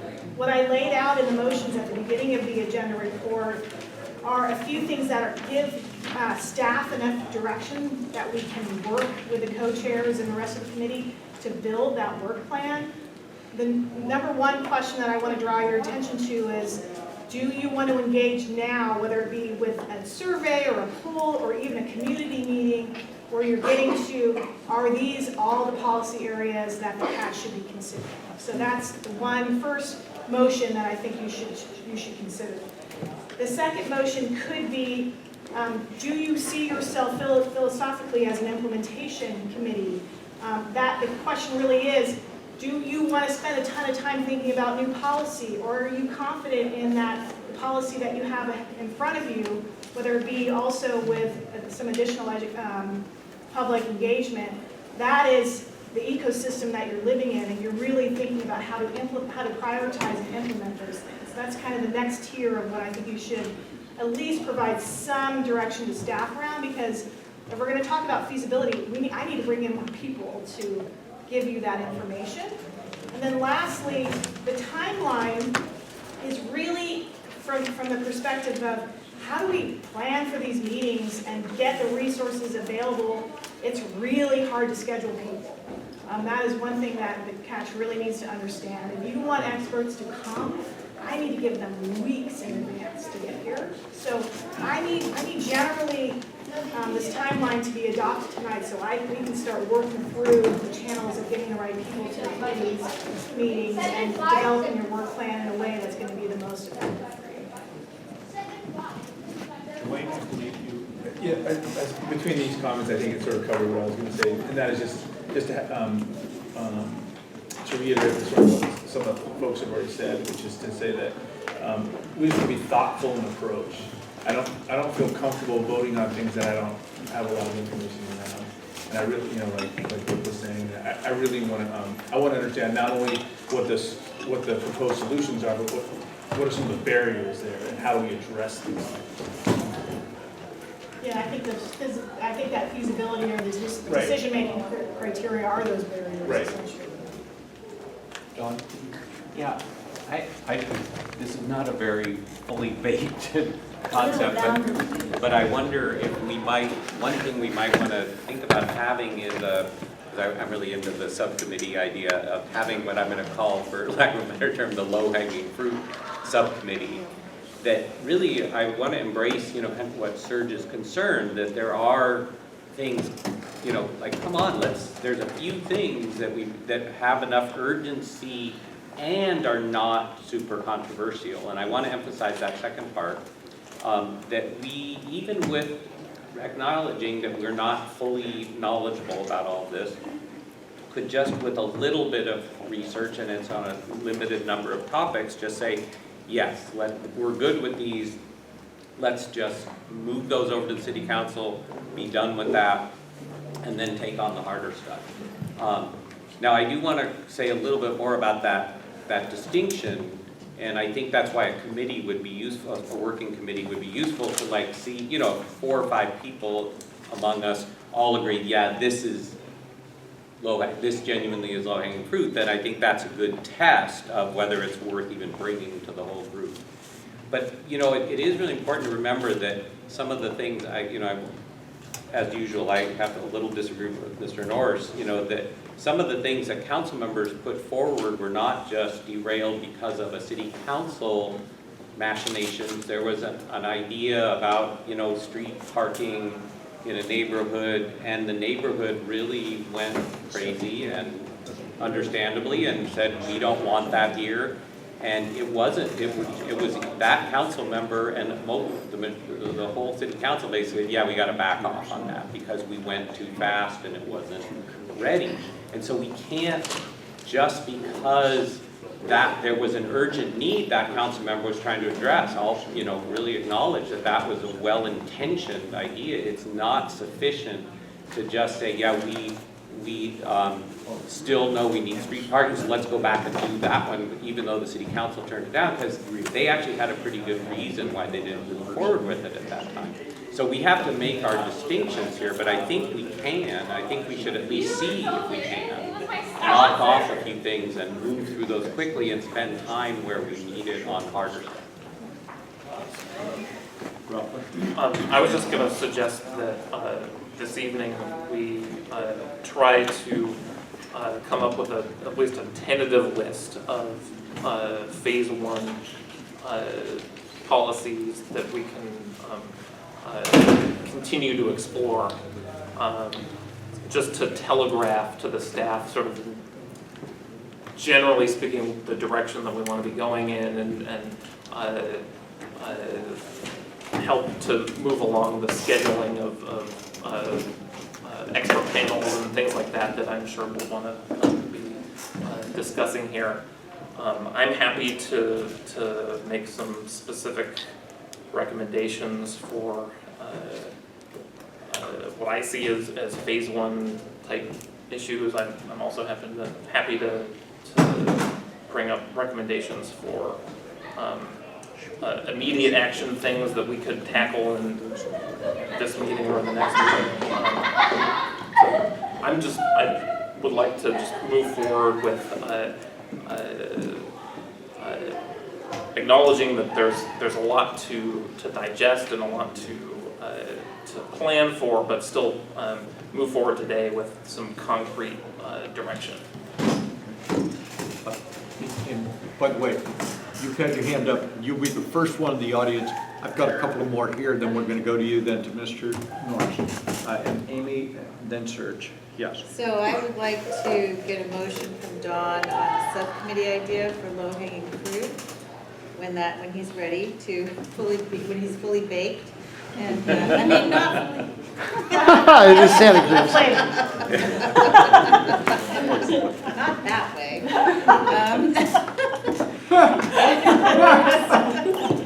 And I committee and anyone who would like to be on it as part of my suggestion for that motion. I'm happy with the idea also, maybe, I don't know if that's a motion, that we discuss some things that we might feel are very important tonight, moving forward, in terms of phase 1. I also want to echo what Dawn said about community engagement, because we can take policies to the city council, we can put them on the agenda, and if the same reaction happens from the community, I don't know that they're gonna get passed anyway, and that's something we have to address.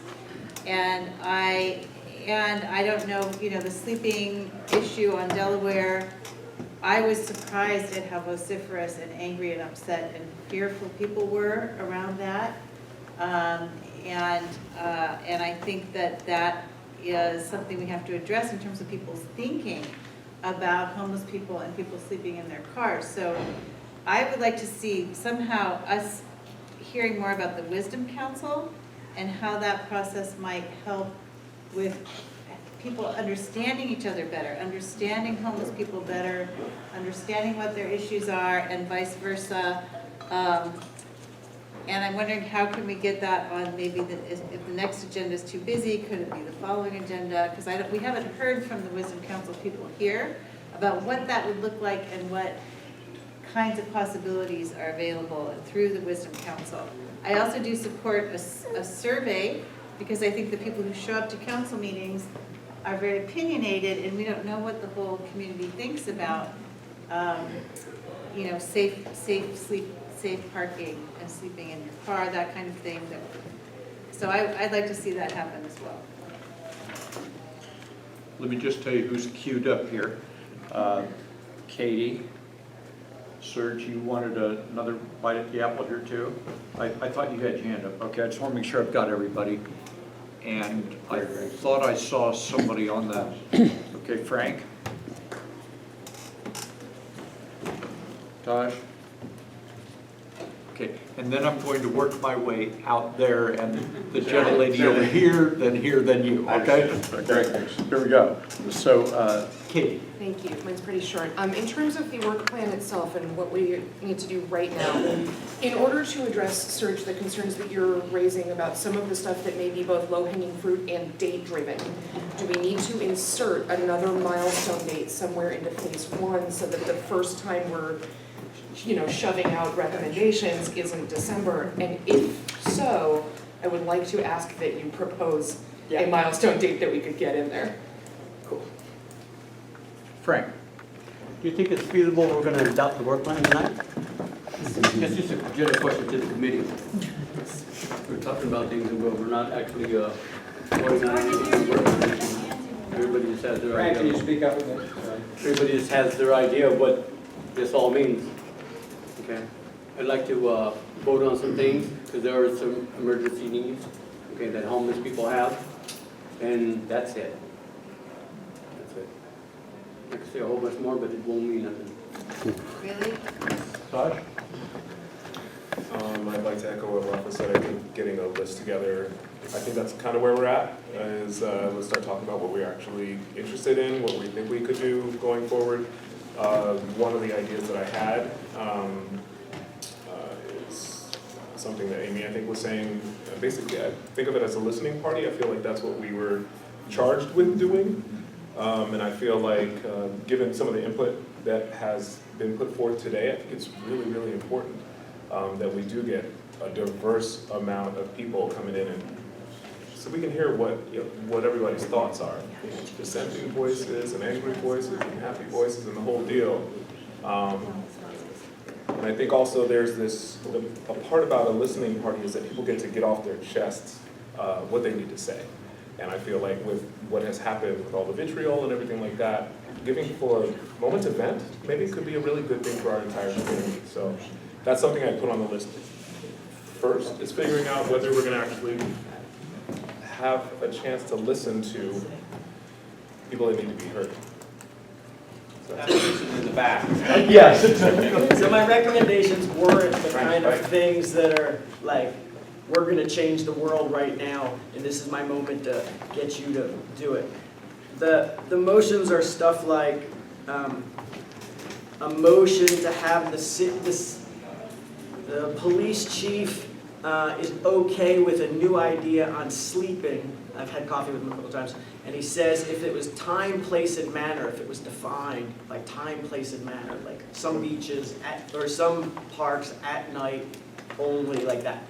And he talked to the city attorney, and the city attorney drafted this thing and hasn't shared it with anybody.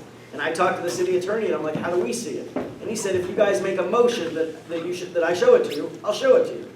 So one of the things is just a motion to have the city attorney share the draft of his safe sleeping thing, so that at some point we can make the decision. Those are the kind of things that I like.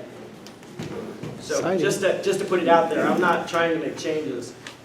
So if I can, do you guys want to hear more of those, or do you want to put that to a subcommittee? Like, what does the committee want? Okay, so Sir, please. So I want to actually dissent on the committee idea. I like it after we have sort of organized a plan.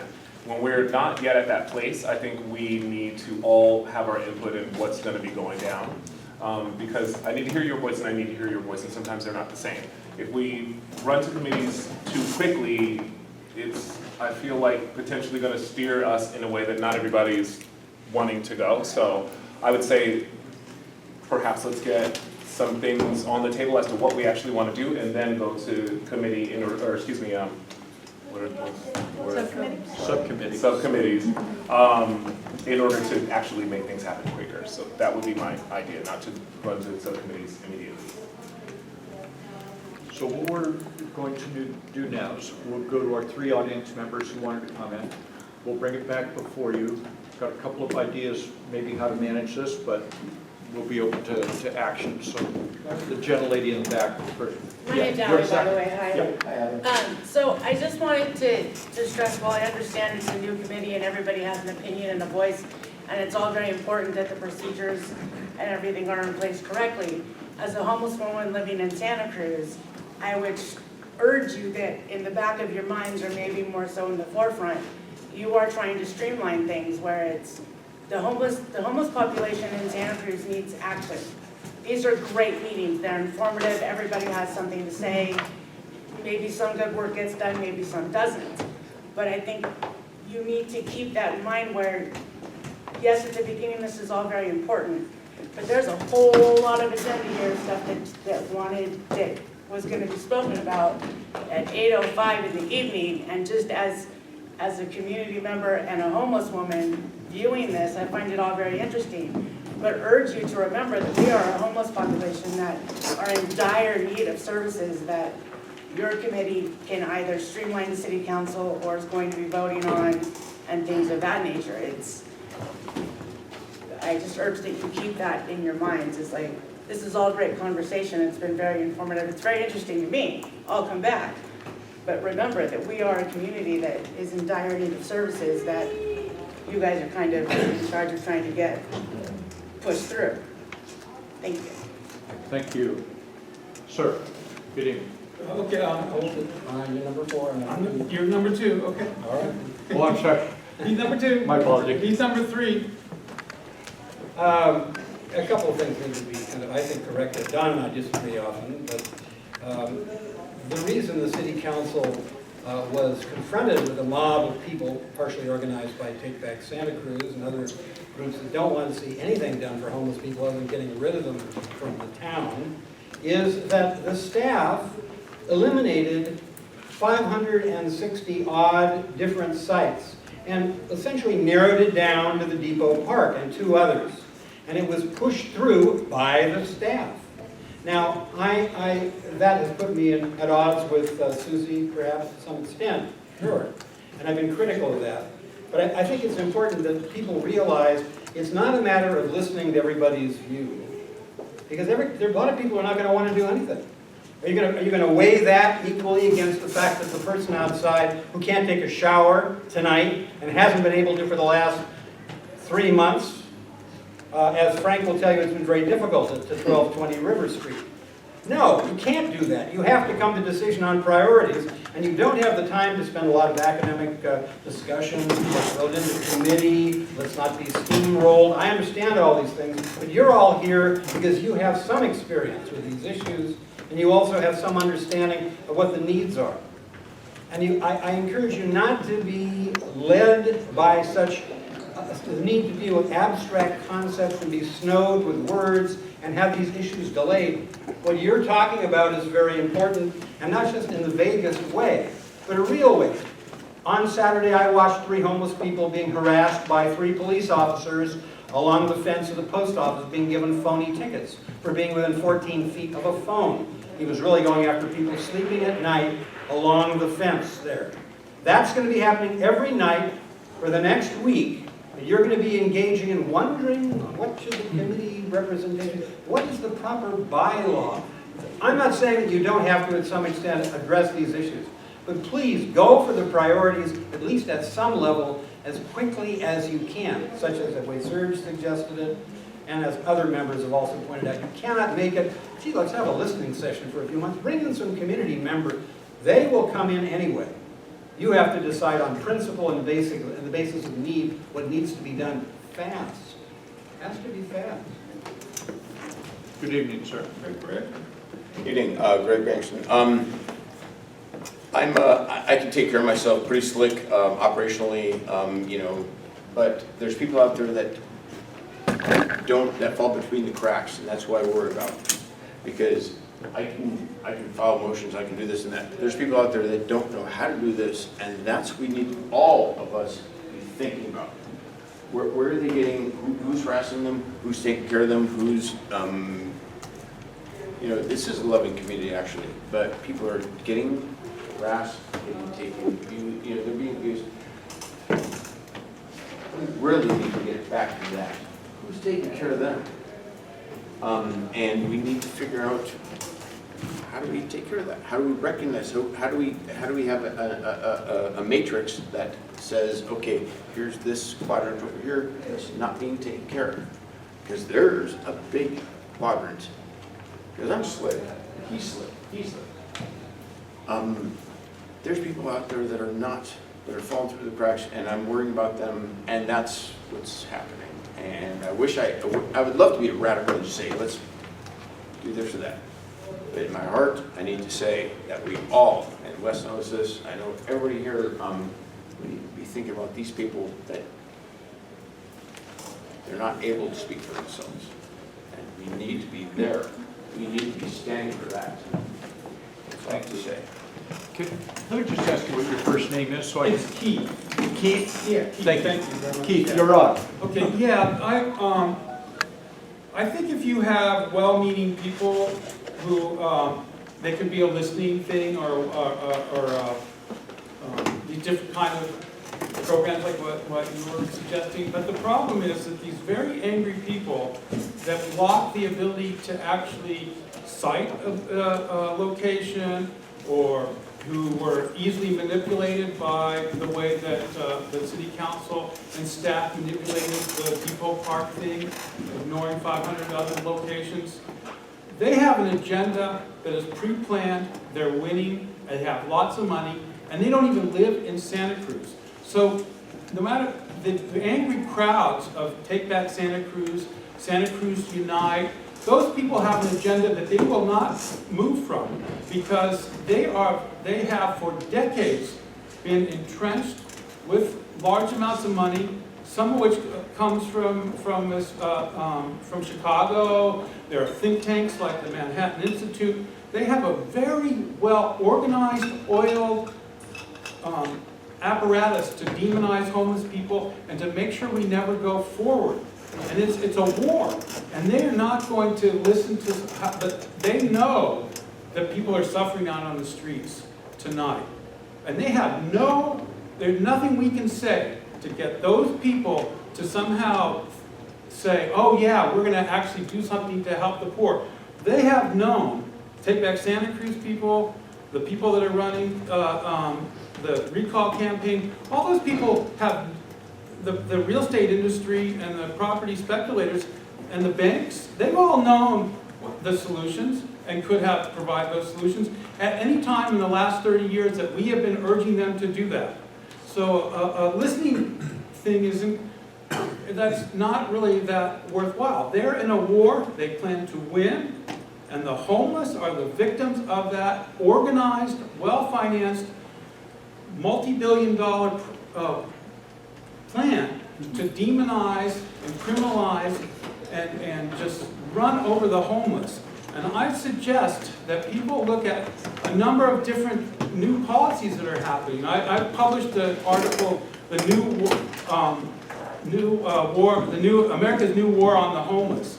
And it has a lot of detailed information about how this war is being waged intentionally against the homeless.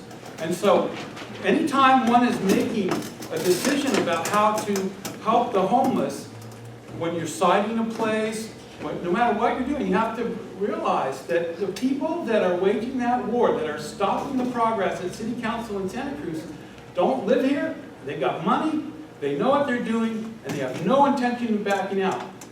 They'll kill people if that's what it takes to maintain their position in this society, and that's what they're going to do. So we have to organize what we're doing from that perspective, that we have to push back against that war by saying the people that are being harassed at the post office and all these other people that are being jailed and neglected and the whole getting rid of everybody out of Ross into the doorways of the city and all that is organized, it's planned, and they don't care what anybody says, they're going to do it as long as they can maintain their position of power. And the final thing is, if you watch any financial news, you may be aware that we're about to have what they call a recession. But financial experts are claiming it's going to be the worst recession, much worse than the 2007-2008 recession. And therefore, this already growing number of homeless people that we're feeding at Food Not Bombs is going to grow hugely. There are going to be possibly thousands of more people that this committee, before it even gets to its winter report, are going to have to deal with. So this is life and death for the people living on the streets, and it's a war. And you have to organize ourselves as though we are in a war to the death, because that is actually what we are engaged in. Thank you, sir. Rafa, thank Katie. Yeah, I'm gonna go ahead and make a motion to approve a modified version of the work planning timeline. I want to open this up for discussion. I emailed staff my proposal that I'd like to sort of use as a template. I don't know if we could pull that up, and just I would accept friendly amendments to sort of get the ball rolling on some agreement on the timeline. So, Rob, I want to make sure I know what you want to see. You would like your document to go up, then your motion is, in essence, adopt that, and then you will entertain friendly amendments to that as we move. Do I have that right? Yeah. Okay, is there a second? Second, can I ask you? Okay, motion's and a second. Katie was next up to speak. We've got a motion now on the floor. You'll be the first one to speak the motion. Katie, you were up. I'll see that. I was going to do something really similar. Okay. Sir. A friendly amendment, the motions that you had above that, because it's now 8:15 and this discussion may go long, I think those first Still three working were on reasonable things, and I was just wondering if we could do Louder, those. please. Can we talk about those three things first and agree to those because they seem like good things? Because this discussion is going to go long. If you make a motion, then. That's a friendly emotion to say. So you already motion second went through discussion and played discussion and played different motions. Need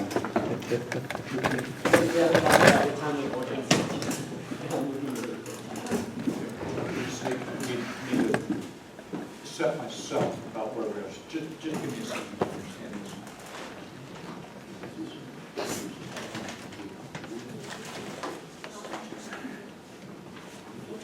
Sir, could you talk about the things on this motion and the No, those, she had just written those things, and taken notes of what we're saying. Those are all reasonable answers.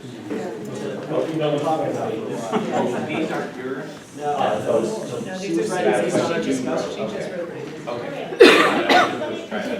Let me give you some background here.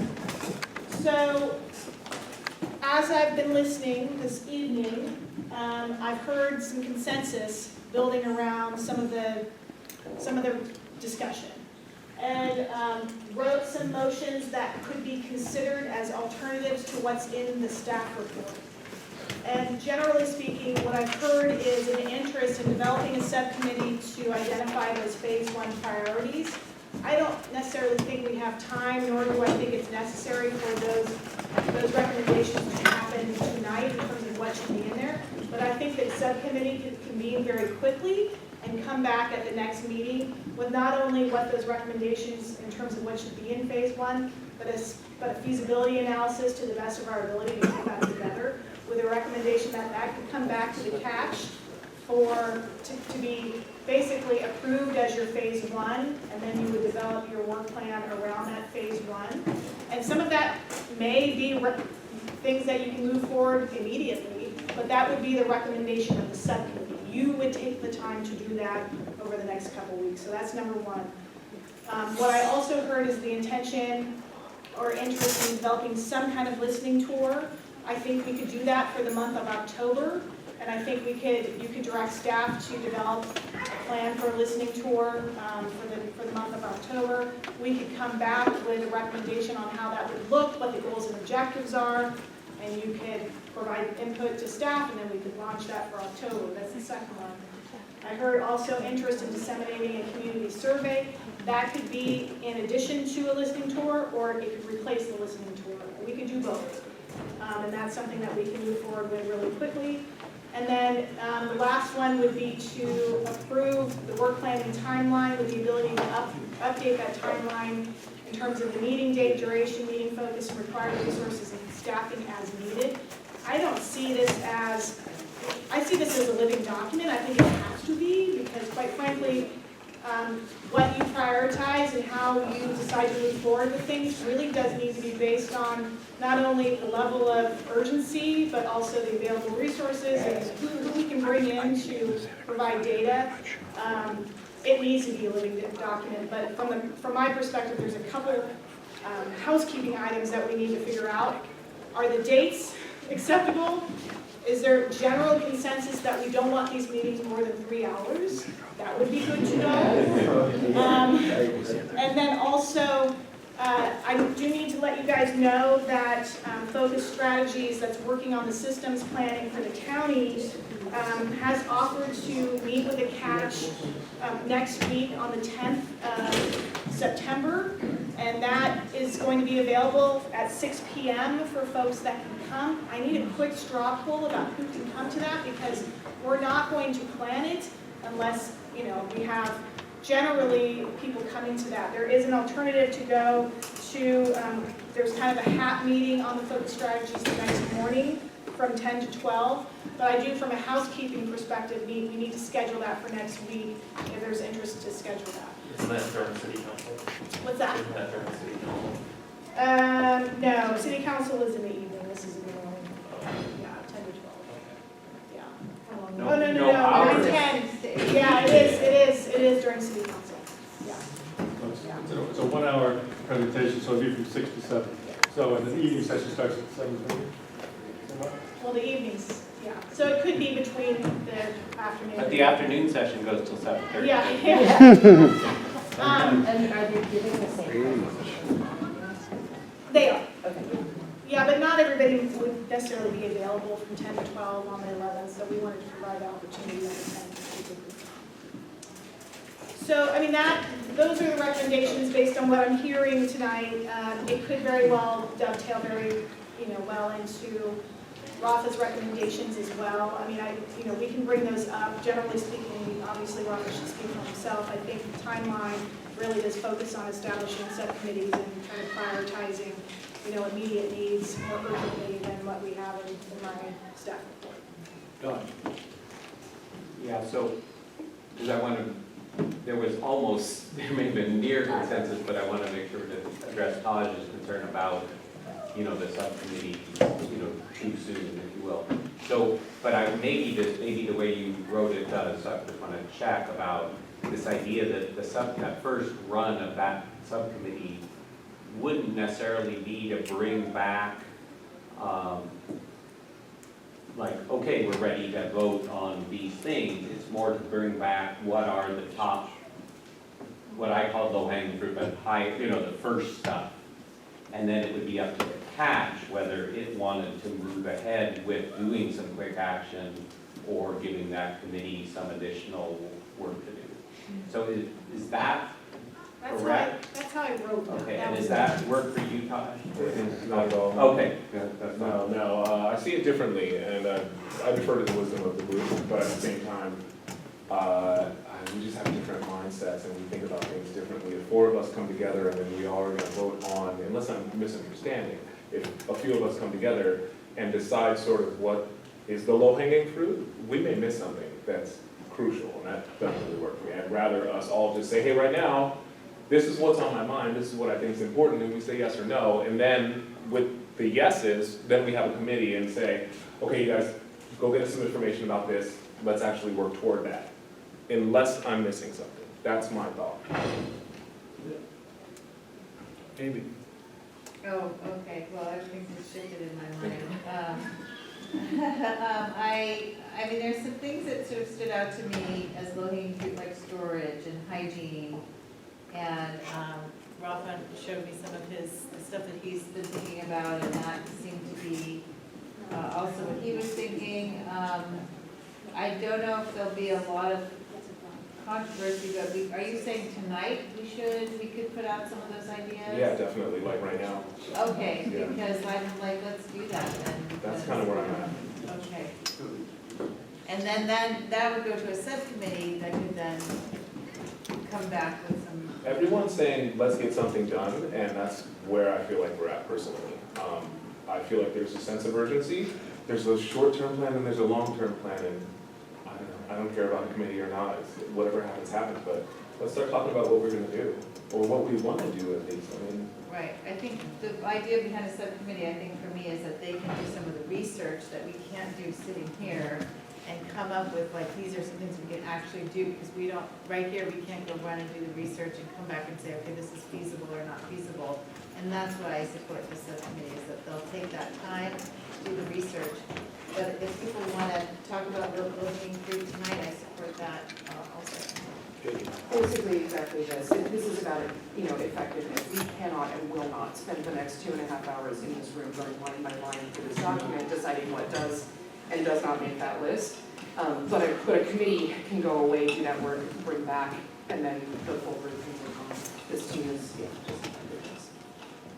Doc,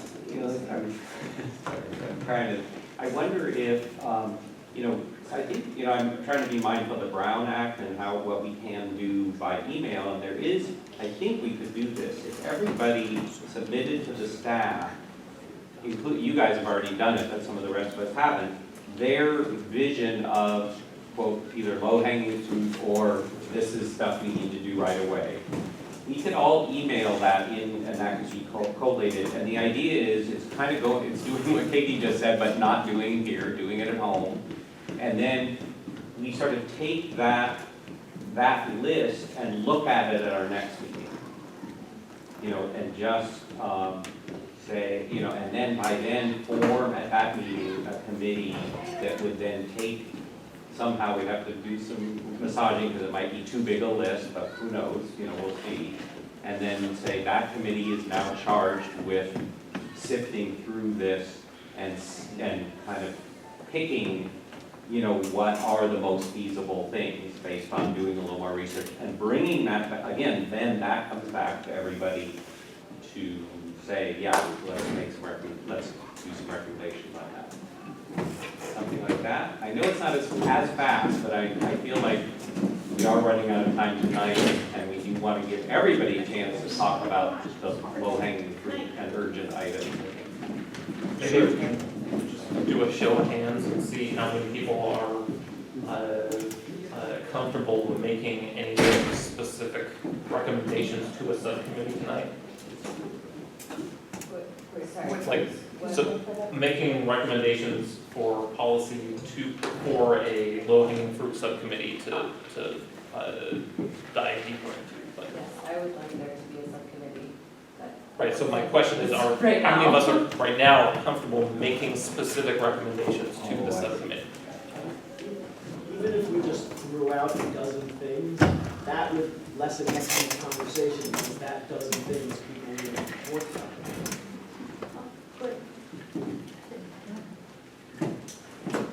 Yeah, but what I understood what your point being was that we take the time to put forth what we wanted to work on and give ourselves that space to do that, so that next meeting we did that. Yeah, that was different than that. Those were different ideas. Okay. Ms. O'Hare. So I have a hybrid model that I would like to recommend that gets to efficiency and effectiveness, but also gets to clearing the entire catch. So one thing that I left out in terms of the survey, it is highly appropriate and needed to survey you guys on these policy recommendations. We have not done that yet. I think a committee could be established that is responsible for working within the framework of the Brown Act to query the entire catch, to get people's feedback on what those phase one priorities should be. That could happen this week with the assistance of staff.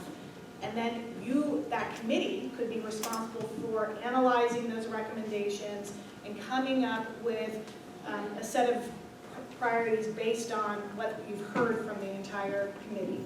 So given the timing and our interest in being really thoughtful about people's evenings, I would recommend you try to do this hybrid model where you query the entire catch, but it's the responsibility of staff and the committee to analyze those priorities and come back to the full committee with some recommendations that are based on, we could even incorporate a survey and say, this is the committee's priorities, this is what we've heard from the community as well.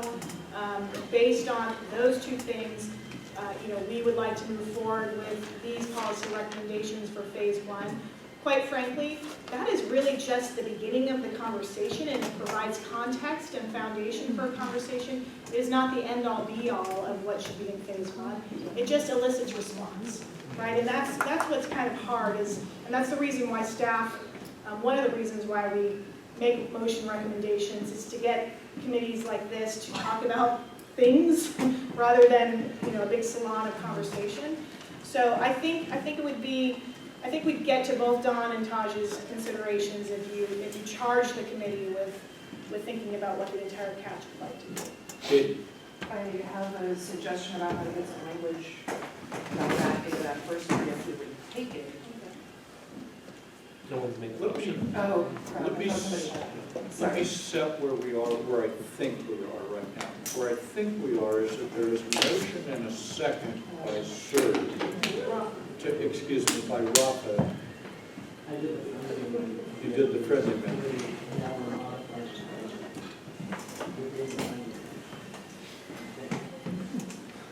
It wasn't accepted. The friendly amendment wasn't accepted. So we're just at the base. Okay. Shall we try again? So the friendly is to consider all of these, I guess. Right. I think that's what Mr. Keeley's getting to. So let's let him finish. I thought that you made a motion to adopt your time frame for the work plan. And that then you would be open to amendments to your motion. Is that correct? Okay. So, do you? And there was also a friendly amendment to that to consider what's on the board behind you prior to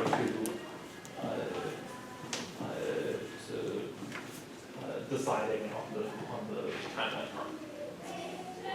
Okay. Is it the desire of the body to go through each of these sentences behind me and see if there's a consensus on each one? Would you like to do it in total? Does anybody want to take an item out of there? Otherwise, I'll consider it one motion. I'm taking the last item out. Last item's out. We're going to take them individually then. Don? Yeah, I just want to make sure, I think I'm good with the first one if we're assuming that what Susie clarified as what would happen would be part of that. In other words, there'd be an internal, you know, even if whether it's written up there or not, there'll be an internal survey on the CACH members' views of what's pressing. Sir. I just want to be really, really clear. I really don't care too much about the subcommittees or not. I just want to get some stuff done. So if you guys are trying to address my particular concerns, just consider my concerns mute at this point. I'm just trying to get stuff done, and that's the only reason why I'm speaking up right now. Thank you. Objections such as the order. Second sentence. Does anyone wish to make any comment or make any addition to that? Otherwise, by consensus, with sir. Clarification, listening towards, towards housed, towards nonprofits, and towards the unhoused, like all of those things are within listening toward, together or separate. Further questions on sentence number 2, Amy? You know, committee members have had a chance to come to the city council and speak their mind.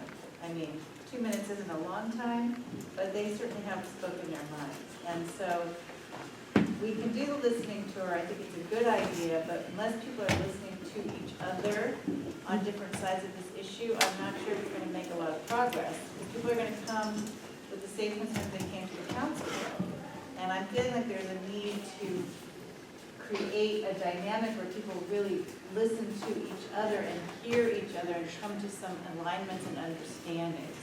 That's different from just hearing people voice their concerns, which they can do with council. They might have more space and more time on a listening tour.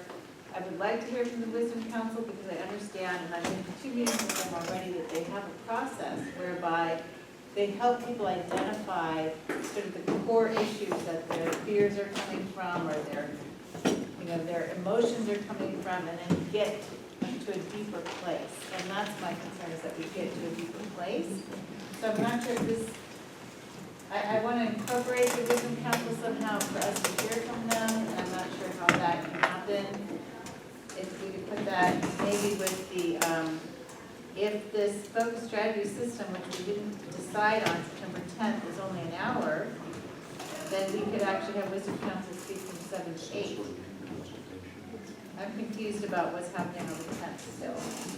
But I'd like to somehow incorporate a presentation from the Wisdom Council before we move into just listening, because I'm concerned that we might just get the same stuff that we've already got. Thank you.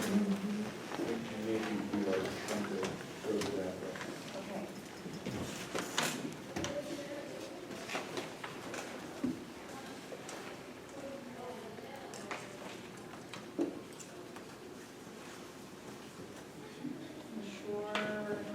Now, once you stand it after the council, you get.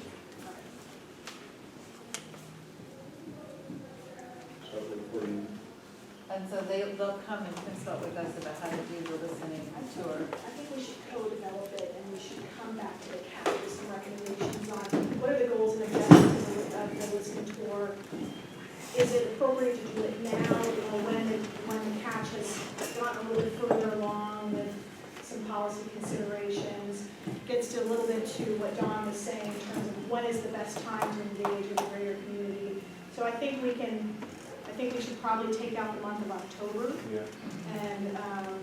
And then just report back to CACH with some recommendations on what that's going to look like at the next meeting. Okay. Okay. You okay with that? Doc?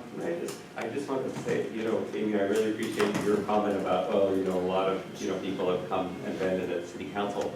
I don't know if there might not, I don't wish this on you, but it may be valuable for some of those in our circle who haven't really participated in that to have some experience with that, where we're actually in the heat of the neighborhoods and in the community, to make sure we're, and also to take some of the heat of folks on the street who are pressing us urgently and make sure that we're clear about what our challenge is. You know, it's not just about making good policy in our heads, it's about making good policy that will be adopted, right? And so I just want to, like I said, I don't always wish that on folks, having spent a lot of my life in those settings, but it is a valuable thing to experience and kind of ground yourself. Please, Amy. Yeah, I agree, and I think we should be willing to take the heat, because we're probably going to take it one way or another. And I think wisdom council, I think my understanding is that they allow for that kind of heat to happen big time. And then they have a way of cooling it down too, which I think is kind of cool. So. I'm going to actually ask somebody for a comment. Our friend from the Wisdom Council, anything you want to toss in on this? Yeah, I'd love to. I would love to. Yeah, please do. Thank you. One of the things that I want to address with your concern, Amy, about Loud. your concern, Amy, about how the kind of listing party could just be another just kind of just off-gassing of some of the same old stuff. Part of the things that we do in the dynamic facilitation process is you immediately start, it's called a purge of that kind of off-gassing. So it's an important part of it, but then we immediately pivot into solutions. So the solutions kind of bring up, and you have the person who I've been concerned about that solution. So it kind of builds really nicely that way, and you start to get into a much more dynamic, creative state of mind after you kind of let people get it out. And it's a longer process, it goes over a couple of days. So there's that, and then the other thing I wanted to ask about, something about, what were you saying about? Us experiencing the situation we're all grappling with, like that we want to get to not just good policy, but policy. That the community would. Actually, if I could just say, the reason I called on you was to hear a little bit about that, but really, before the body rather takes action that implicates you, I simply wanted to say, you okay with this motion? Do you okay? Absolutely. No, we really want to help, actually. The thing that I wanted to speak to that you said earlier was this idea of community buy-in, and that's really the beauty of it. We did print out some information about how this has been applied to the public sector, and with regards to lead over just how other communities and other countries have used this to solve difficult issues in their community, and how it can be leveraged into political will and acceptance in the broader community. So that's a big piece, and I think it's really relevant in this situation because of all the big feelings about it. Thank you. I'll just say one thing is that there's some magic in it because you do random selection of the voter rolls. And all of a sudden you've got 12 to 16 people in the room that may know nothing or may know everything, and they go at it. And they're being dynamically facilitated so that nobody gets shut down and everybody's voice matters and everything everybody says has a place to land. And that's how come then suddenly you start to have shifts and breakthroughs in the room, which is phenomenal. So Angela and I got to be silent witnesses on a process like that. And it's hard to describe, but to be able to do that for this very heartbreaking situation in our community, we're just so happy to be able to help facilitate bringing that. Thank you. Thank you both very much for being here, attending all the meetings, and thank you for these things that we appreciate. Without objection, we're back on number 2, the second sentence, rather, or second paragraph. It has been amended with additional language. The additional sentence has been added. We ask to be sure that you've read it. Okay. Is there further debate or discussion on it among CACH members? Without objection. Can we get a presentation from the Wisdom Council? I really don't know that much about it. Can we get a presentation of it before actually agreeing to the whole process? Somewhere between sentence 1 and sentence 2. I think that would be part of coming back to CACH, would likely we would require a presentation by the Wisdom Council at the same time. comments? Without objection, this will be adopted by consensus. See no objection, such is the order. Third sentence. I added something. I added the middle clause there, so motion to direct staff, comma, with assistance from the immediate policy subcommittee, that needs a better name, but let's call it that for now, to develop and disseminate a CACH and community survey on policy priorities and gaps. So I'm basically charging the subcommittee to help staff develop this survey, and it will be the tool to immediately survey the CACH, but then also survey the greater community on those policy considerations. Any questions of staff on what was just presented? I have a question that I think that it's really important that this subcommittee come back at the next meeting with what they believe is the low-hanging fruit so that we can give that to council. And that seemed to be a part of the prior motion, and I just want to make sure that that didn't get lost in the rewording of these motions, because it's not actually written up there on the top. So to confirm, the first motion is not to come back for policy recommendations to the council. It's coming back for what policy recommendations should be in phase 1. And maybe at the next meeting, they go to council. But it's not inferred that you would have enough information to move these things at that point. But if the subcommittee feels that they have the qualifications to do that, then They they're could allowed make to. Okay, great. Thank you. Certainly. I just was questioning how soon these survey could have results that could be shared with the policy subcommittee. Pretty rapidly. I think we would not really intend to bring this back until the next real meeting, not the 10th. When we did this for the Public Safety Task Force, we developed a survey, had it out for maybe 5 days and got 1,000 responses. So it can happen pretty quickly. Really, the work is developing a survey that is not leading and actually helpful. So that the work is in the development of the survey, really not the dissemination of the survey. I think with the more electronically connected people, I think there's lots of that, but as we saw with the application process for this, it's really hard to reach the homeless population to actually get feedback. For immediate needs, their immediate needs are the ones that we really want to hear. So in that too short a time, we don't get enough answers. I would just be careful with that. Brooke? I would just suggest that subcommittee do a similar thing by taking said survey to the shelters, River Street and DSP. Yeah, we did that with the applications, it was such a short amount of time for each student.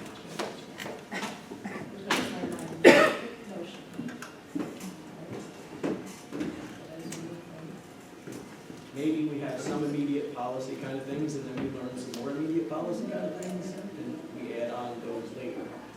Further question or comment? A survey, yeah, a survey is different from an application process. I mean, if it's designed a certain way and there's ticking of boxes, I don't think it would take that long to. There's not a whole lot of groups. Exactly. Further discussion? Here, yes. Sorry, You don't have to be sorry. I'm a little confused about the survey now, so it's both to the CACH and to the general public. And it feels like those are, like the CACH one is very immediate, and also to some extent the general public one, but I feel like the general public is gonna need more time, you know, for us to get all this information. So I'm wondering if we could sort of do the CACH first. I think they're different surveys. Okay. They're two different surveys. Okay, I'm confused about what's going on. Okay. So I think, yeah, the CACH survey, I think, is basically an email. Here's the list that you've been given for the last 2 meetings. What are the immediate priorities that you would like to see as phase 1? I think the community survey needs to be a much more robust survey where we're actually getting to those with lived experience and are unhoused, et cetera, and spend some more time in developing that. Okay, so then the CACH one, can you go quick? The other one, we have a longer timeline, make sure we get everybody. How long do you anticipate it Rob, taking?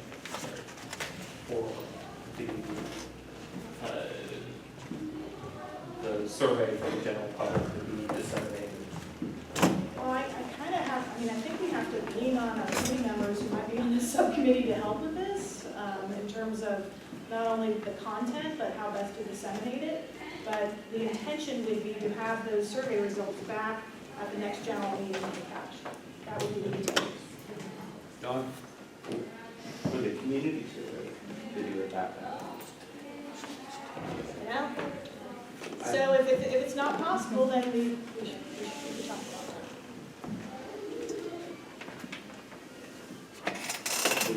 that. I should just add, I'm doubtful that we'll do the kind of survey we really need in a way that 2 weeks from today, we would actually have usable results.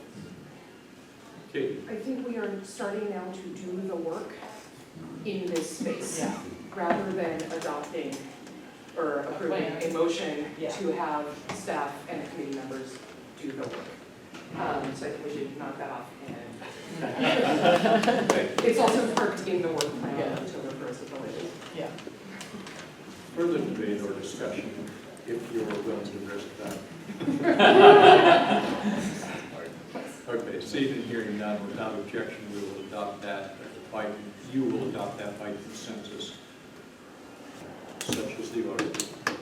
Fourth item. I struck the fourth item. So Fourth item is now struck. You've I'd like completed to work on that. unstruck it. And that is because we can sit here all night going line by line through a different timeline, but I think what's gonna happen in these next 2 weeks with this subcommittee meeting, it doesn't matter. Because this timeline's gonna change 2 weeks from now, probably. So to me, it's not important to like go back and forth and spend another 2 hours here saying this on this date, this on this date. So Just my. the motion on the floor is to adopt the proposal submitted to staff. You haven't looked at it yet, but. Well, see, you're not withdrawing that, you're striking the bottom one on here. You still have another motion. Got it. So we're gonna get to the timeline. I do want to be cognizant, and I'm speaking for myself, but also the rest of the committee. I do think we need to have agreement on when we're going to try to close these conversations. And we're 20 minutes over. And I just want to recognize that I think the committee, can and is able to go through this full, different timeline. I'm just not sure that that's the most appropriate use of your time at the end of your meeting. So I would just put that on the table. Don, excuse me. Are we done with these three? I'm not certain yet because. Yeah, I think we are, right? Excuse me. Well, we're done with, we are finished, rather, you are finished with 3 of them. Yeah. Brooke, you asked number 4 to be put back on the table. So it's back on the table. Well, now I'm confused, and I messed up, because apparently the motion was to adopt Rafa's work timeline that none of us have seen. And then these were all the friendly amendments. And so I guess it's where we stand with Rafa in the beginning of the motion. And if that's the case, I'd like to make a friendly amendment to go with the original timeline that we have all seen and looked at, knowing that in 2 weeks it will change. Essentially. So let me just say, just from a parliamentary perspective, that would be considered a substitute motion because it's dramatically different. So we need to simply figure this piece out. So let me ask you, do you, first of all, do you want or not want this number 4? I just need to hear if somebody wants this discussed. Fourth item, the one on the bottom. If the fourth item is the original work plan timeline that we've all seen, I want that there and, then you do. And to move it. But thank you, that's helpful in understanding. Okay. So these are now in conflict. So there's a number of ways to try to resolve it. One is, do you have in some printed form, or can you give everybody your timeline? I saw that there briefly.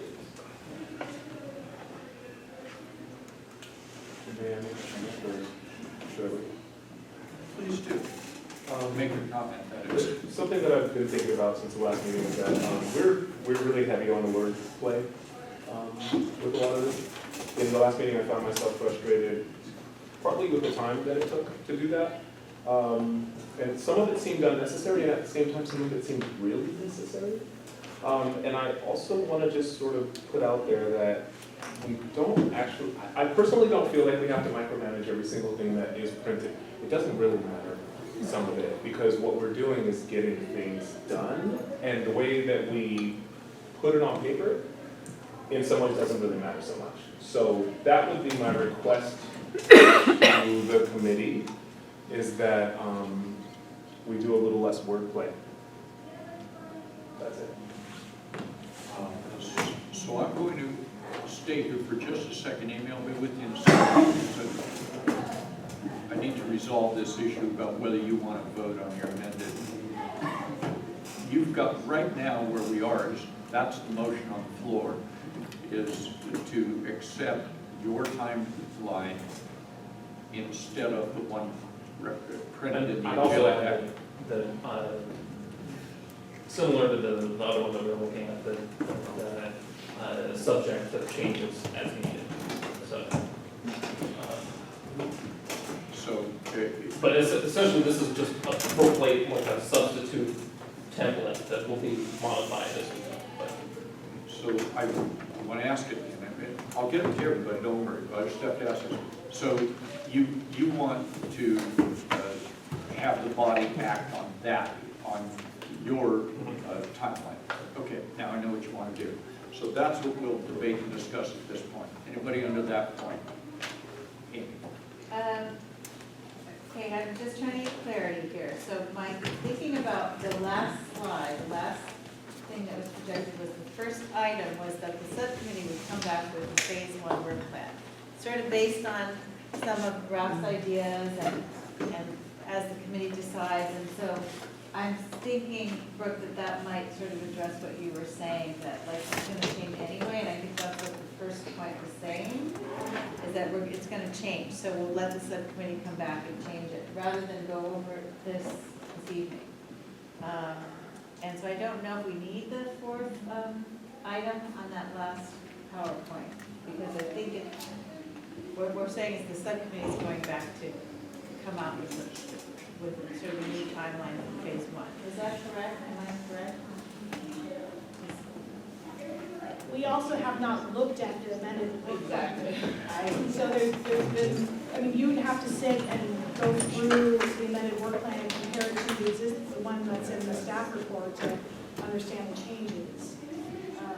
Yeah, that's what I'm saying. So we don't want to do that. So I'm thinking the subcommittee is going to come back with some, oh, you're saying, okay, I'm going to step out because I'm very confused at this point about what's happening. Katie? So the subcommittee will come back with some immediate needs that will be worked into phase 1. So to wrap what you're saying to what Brooke is saying, since this is going to be in flux regardless, and the language in that fourth motion allowed it to be in flux, substituting another influx thing for the first influx thing does not feel particularly effective to me at this time. In other words, yeah, let's not do this. Yeah, Right. can you just scroll down to the second page? Just so I can see a little bit more.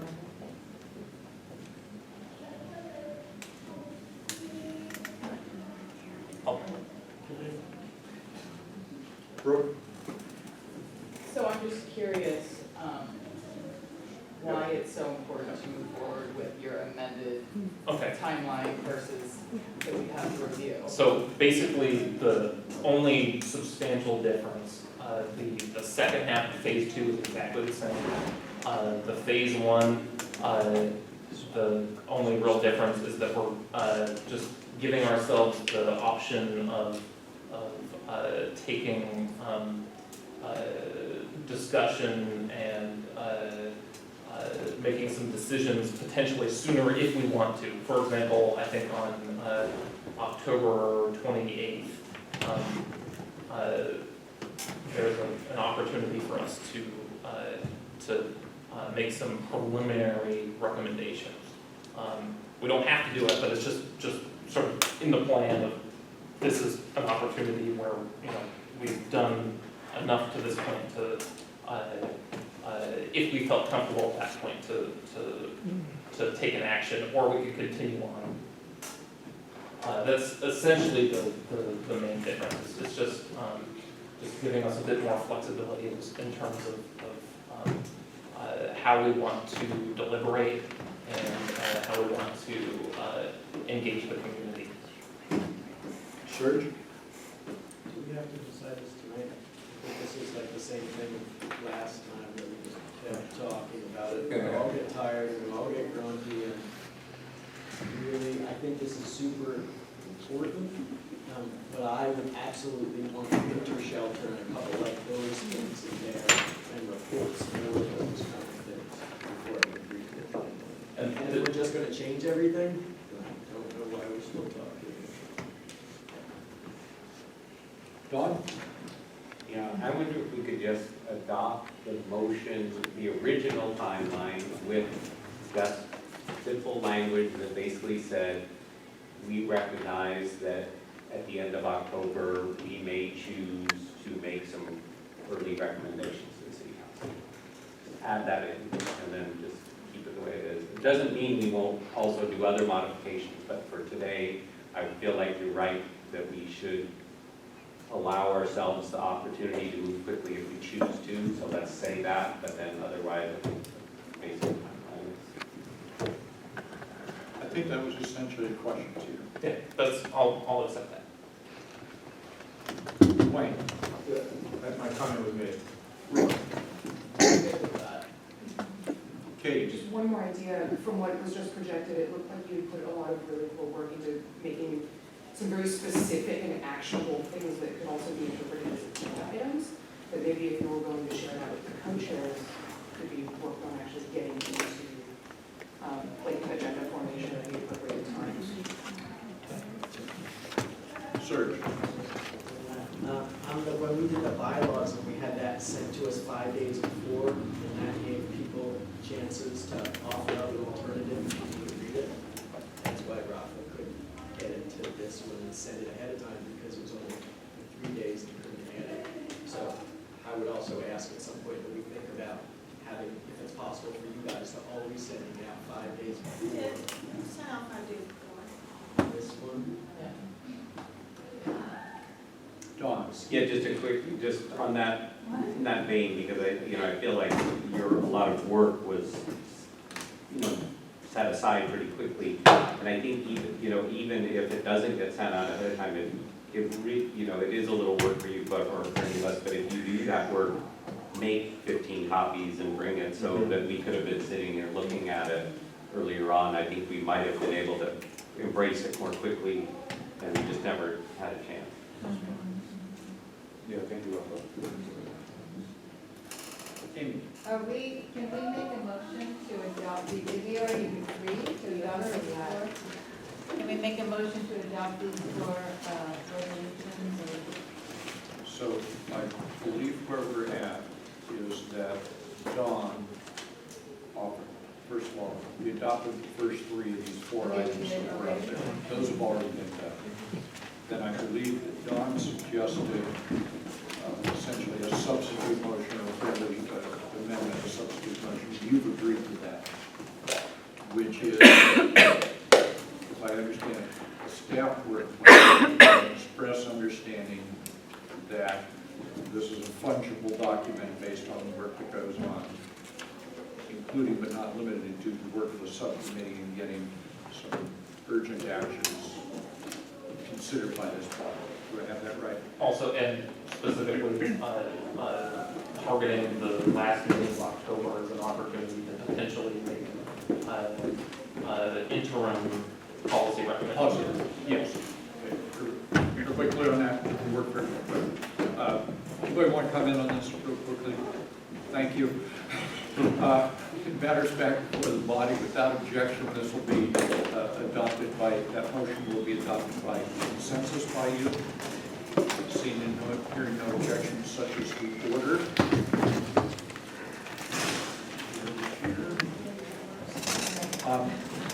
So we need, let me just ask if you would have any objection to this. We can spend more time on it, and that's not a problem. That's a problem.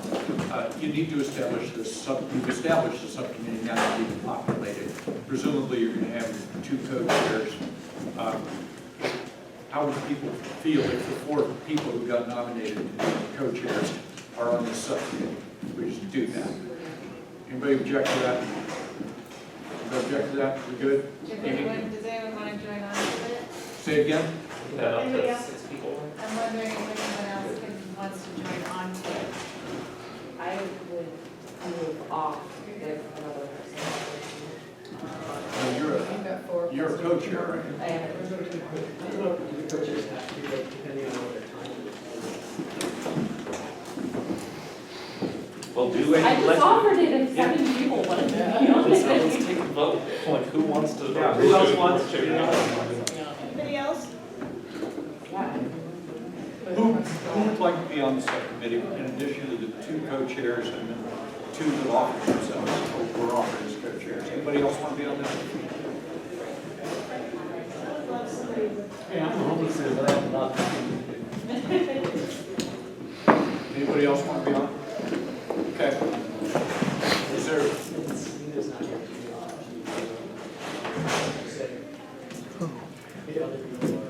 Thank you. I will leave it to you then, what you folks want to do. Is there any motion on populating this, or how would you like to populate this subcommittee? Will be appointed to that subcommittee. There's a motion and a second to appoint the 2 co-chairs and the 2 who were nominated for co-chairs in addition. Is there debate or discussion? Seeing here none. Wait. They don't want to do another. Actually, say it again. I'll be the last resort. Like an alternate? No, the last resort. Like the 5th member? I think we're at, I'd love for us to be at the last resort already.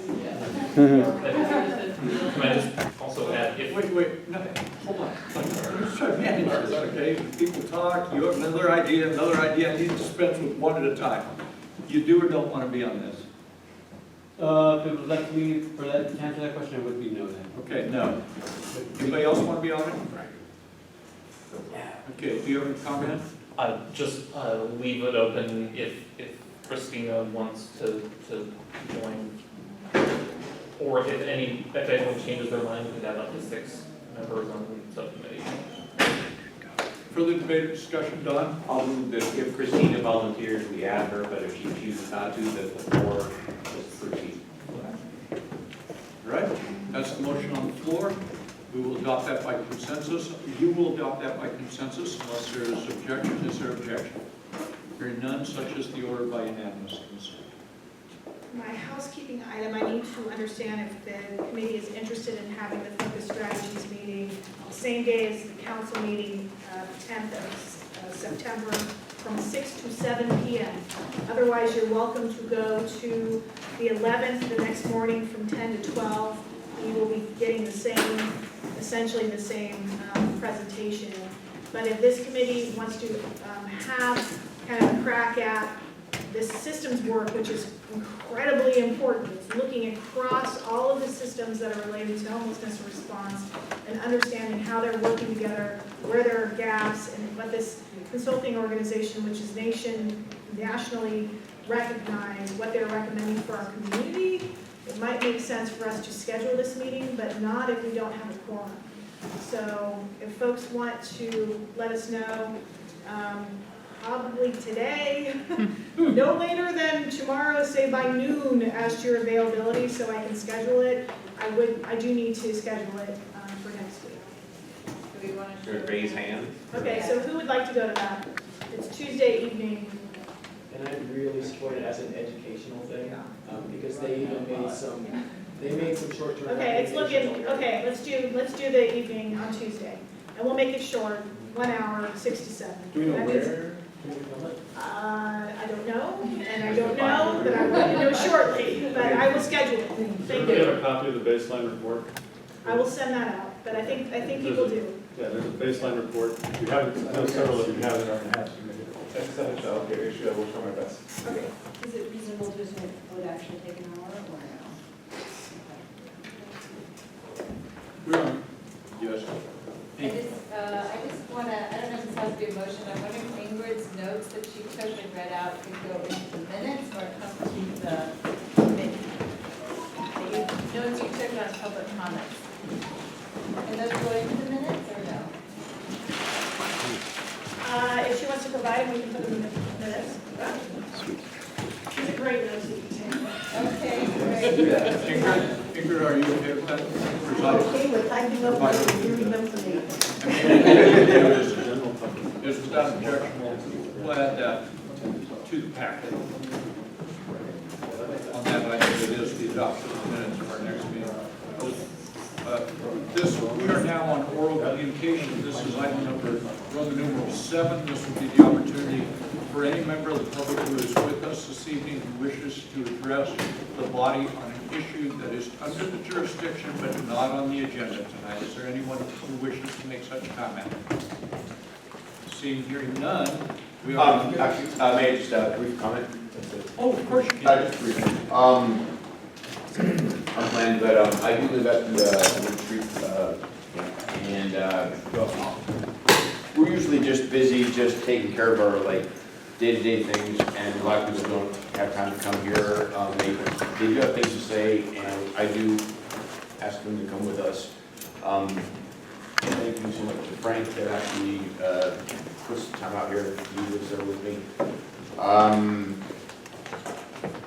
It's like a day-to-day thing where we don't know. There's all the rumors about the contracts here. We're not being signed, or it's going to be signed. This is that. This is the thing. Basically, when people protested last Thursday, I tried to squash that because I actually worked with some people that are they here still? No, they went home early. Gosh, we are pretty much happy to be there. We know it's nothing perfect, but we cherish the fact that we actually have a place we just hang out. It's not perfect. There's rules to abide by. So what? That's actually kind of a nice thing if you actually have something to abide by versus like living every day wondering, oh, are they going to kick us out of this place? The police or that, who are actually usually pretty nice to us because they know what we go through. People's lives are every day just trying to get something to have a grasp on, to have a basis to move on to another point. What people need is a point of just something to have a point of stasis where you can say, okay, I've got this, I can move on to this. And yeah, I'm being non-linear right now, which is my typical way, but I specifically didn't want a protest last week, but that's for other people to decide. That nobody in camp, and we're basically on the camp committee. We don't want that. It's not there's everything perfect, but we want to have a place, a point of departure. We want to have a point where we say this is what is here. It's always in motion now.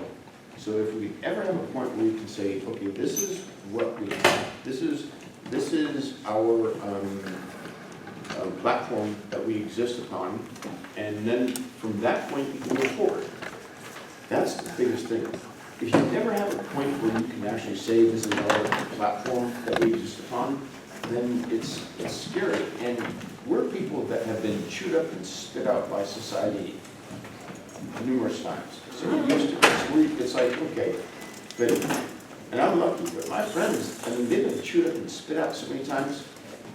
I wish that these people could just have a little bit of a moment where they could say, when somebody supports you, and this is the definition of who you are and where you're at and where people are backing you up at. I'm good at negotiating things. And I kind of like it, but most people don't, and it's not for this. And so I need to represent people that don't like to be just constantly having a shifty, be standing on a quicksand. And that's where my friends are, and they're tough as could be.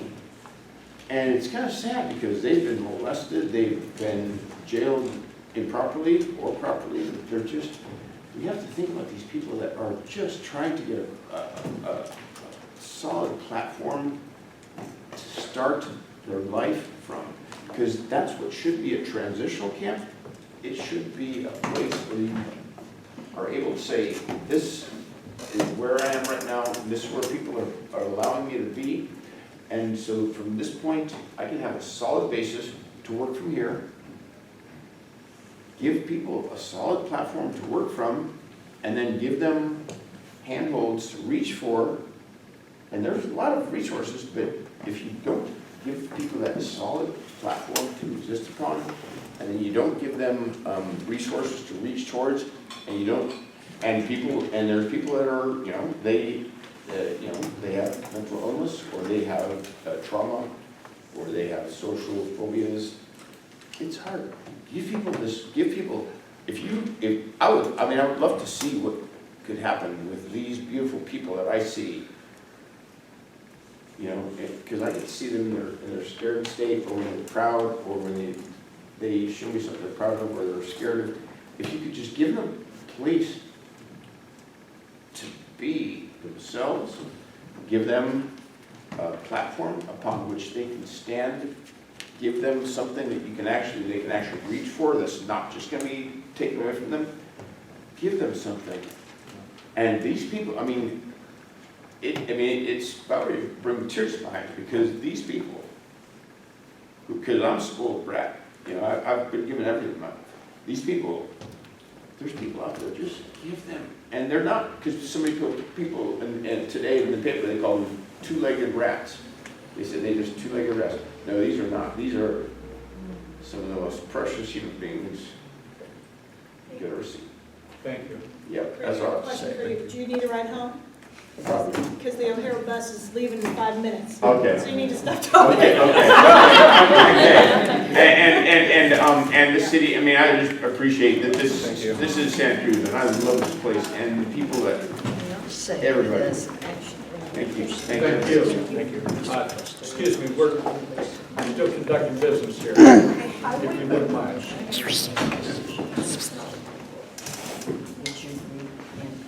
I think we're still in the, yeah, we're not adjourned Seeing yet. the general going on, I would move to adjourn. Motion to adjourn is always in order.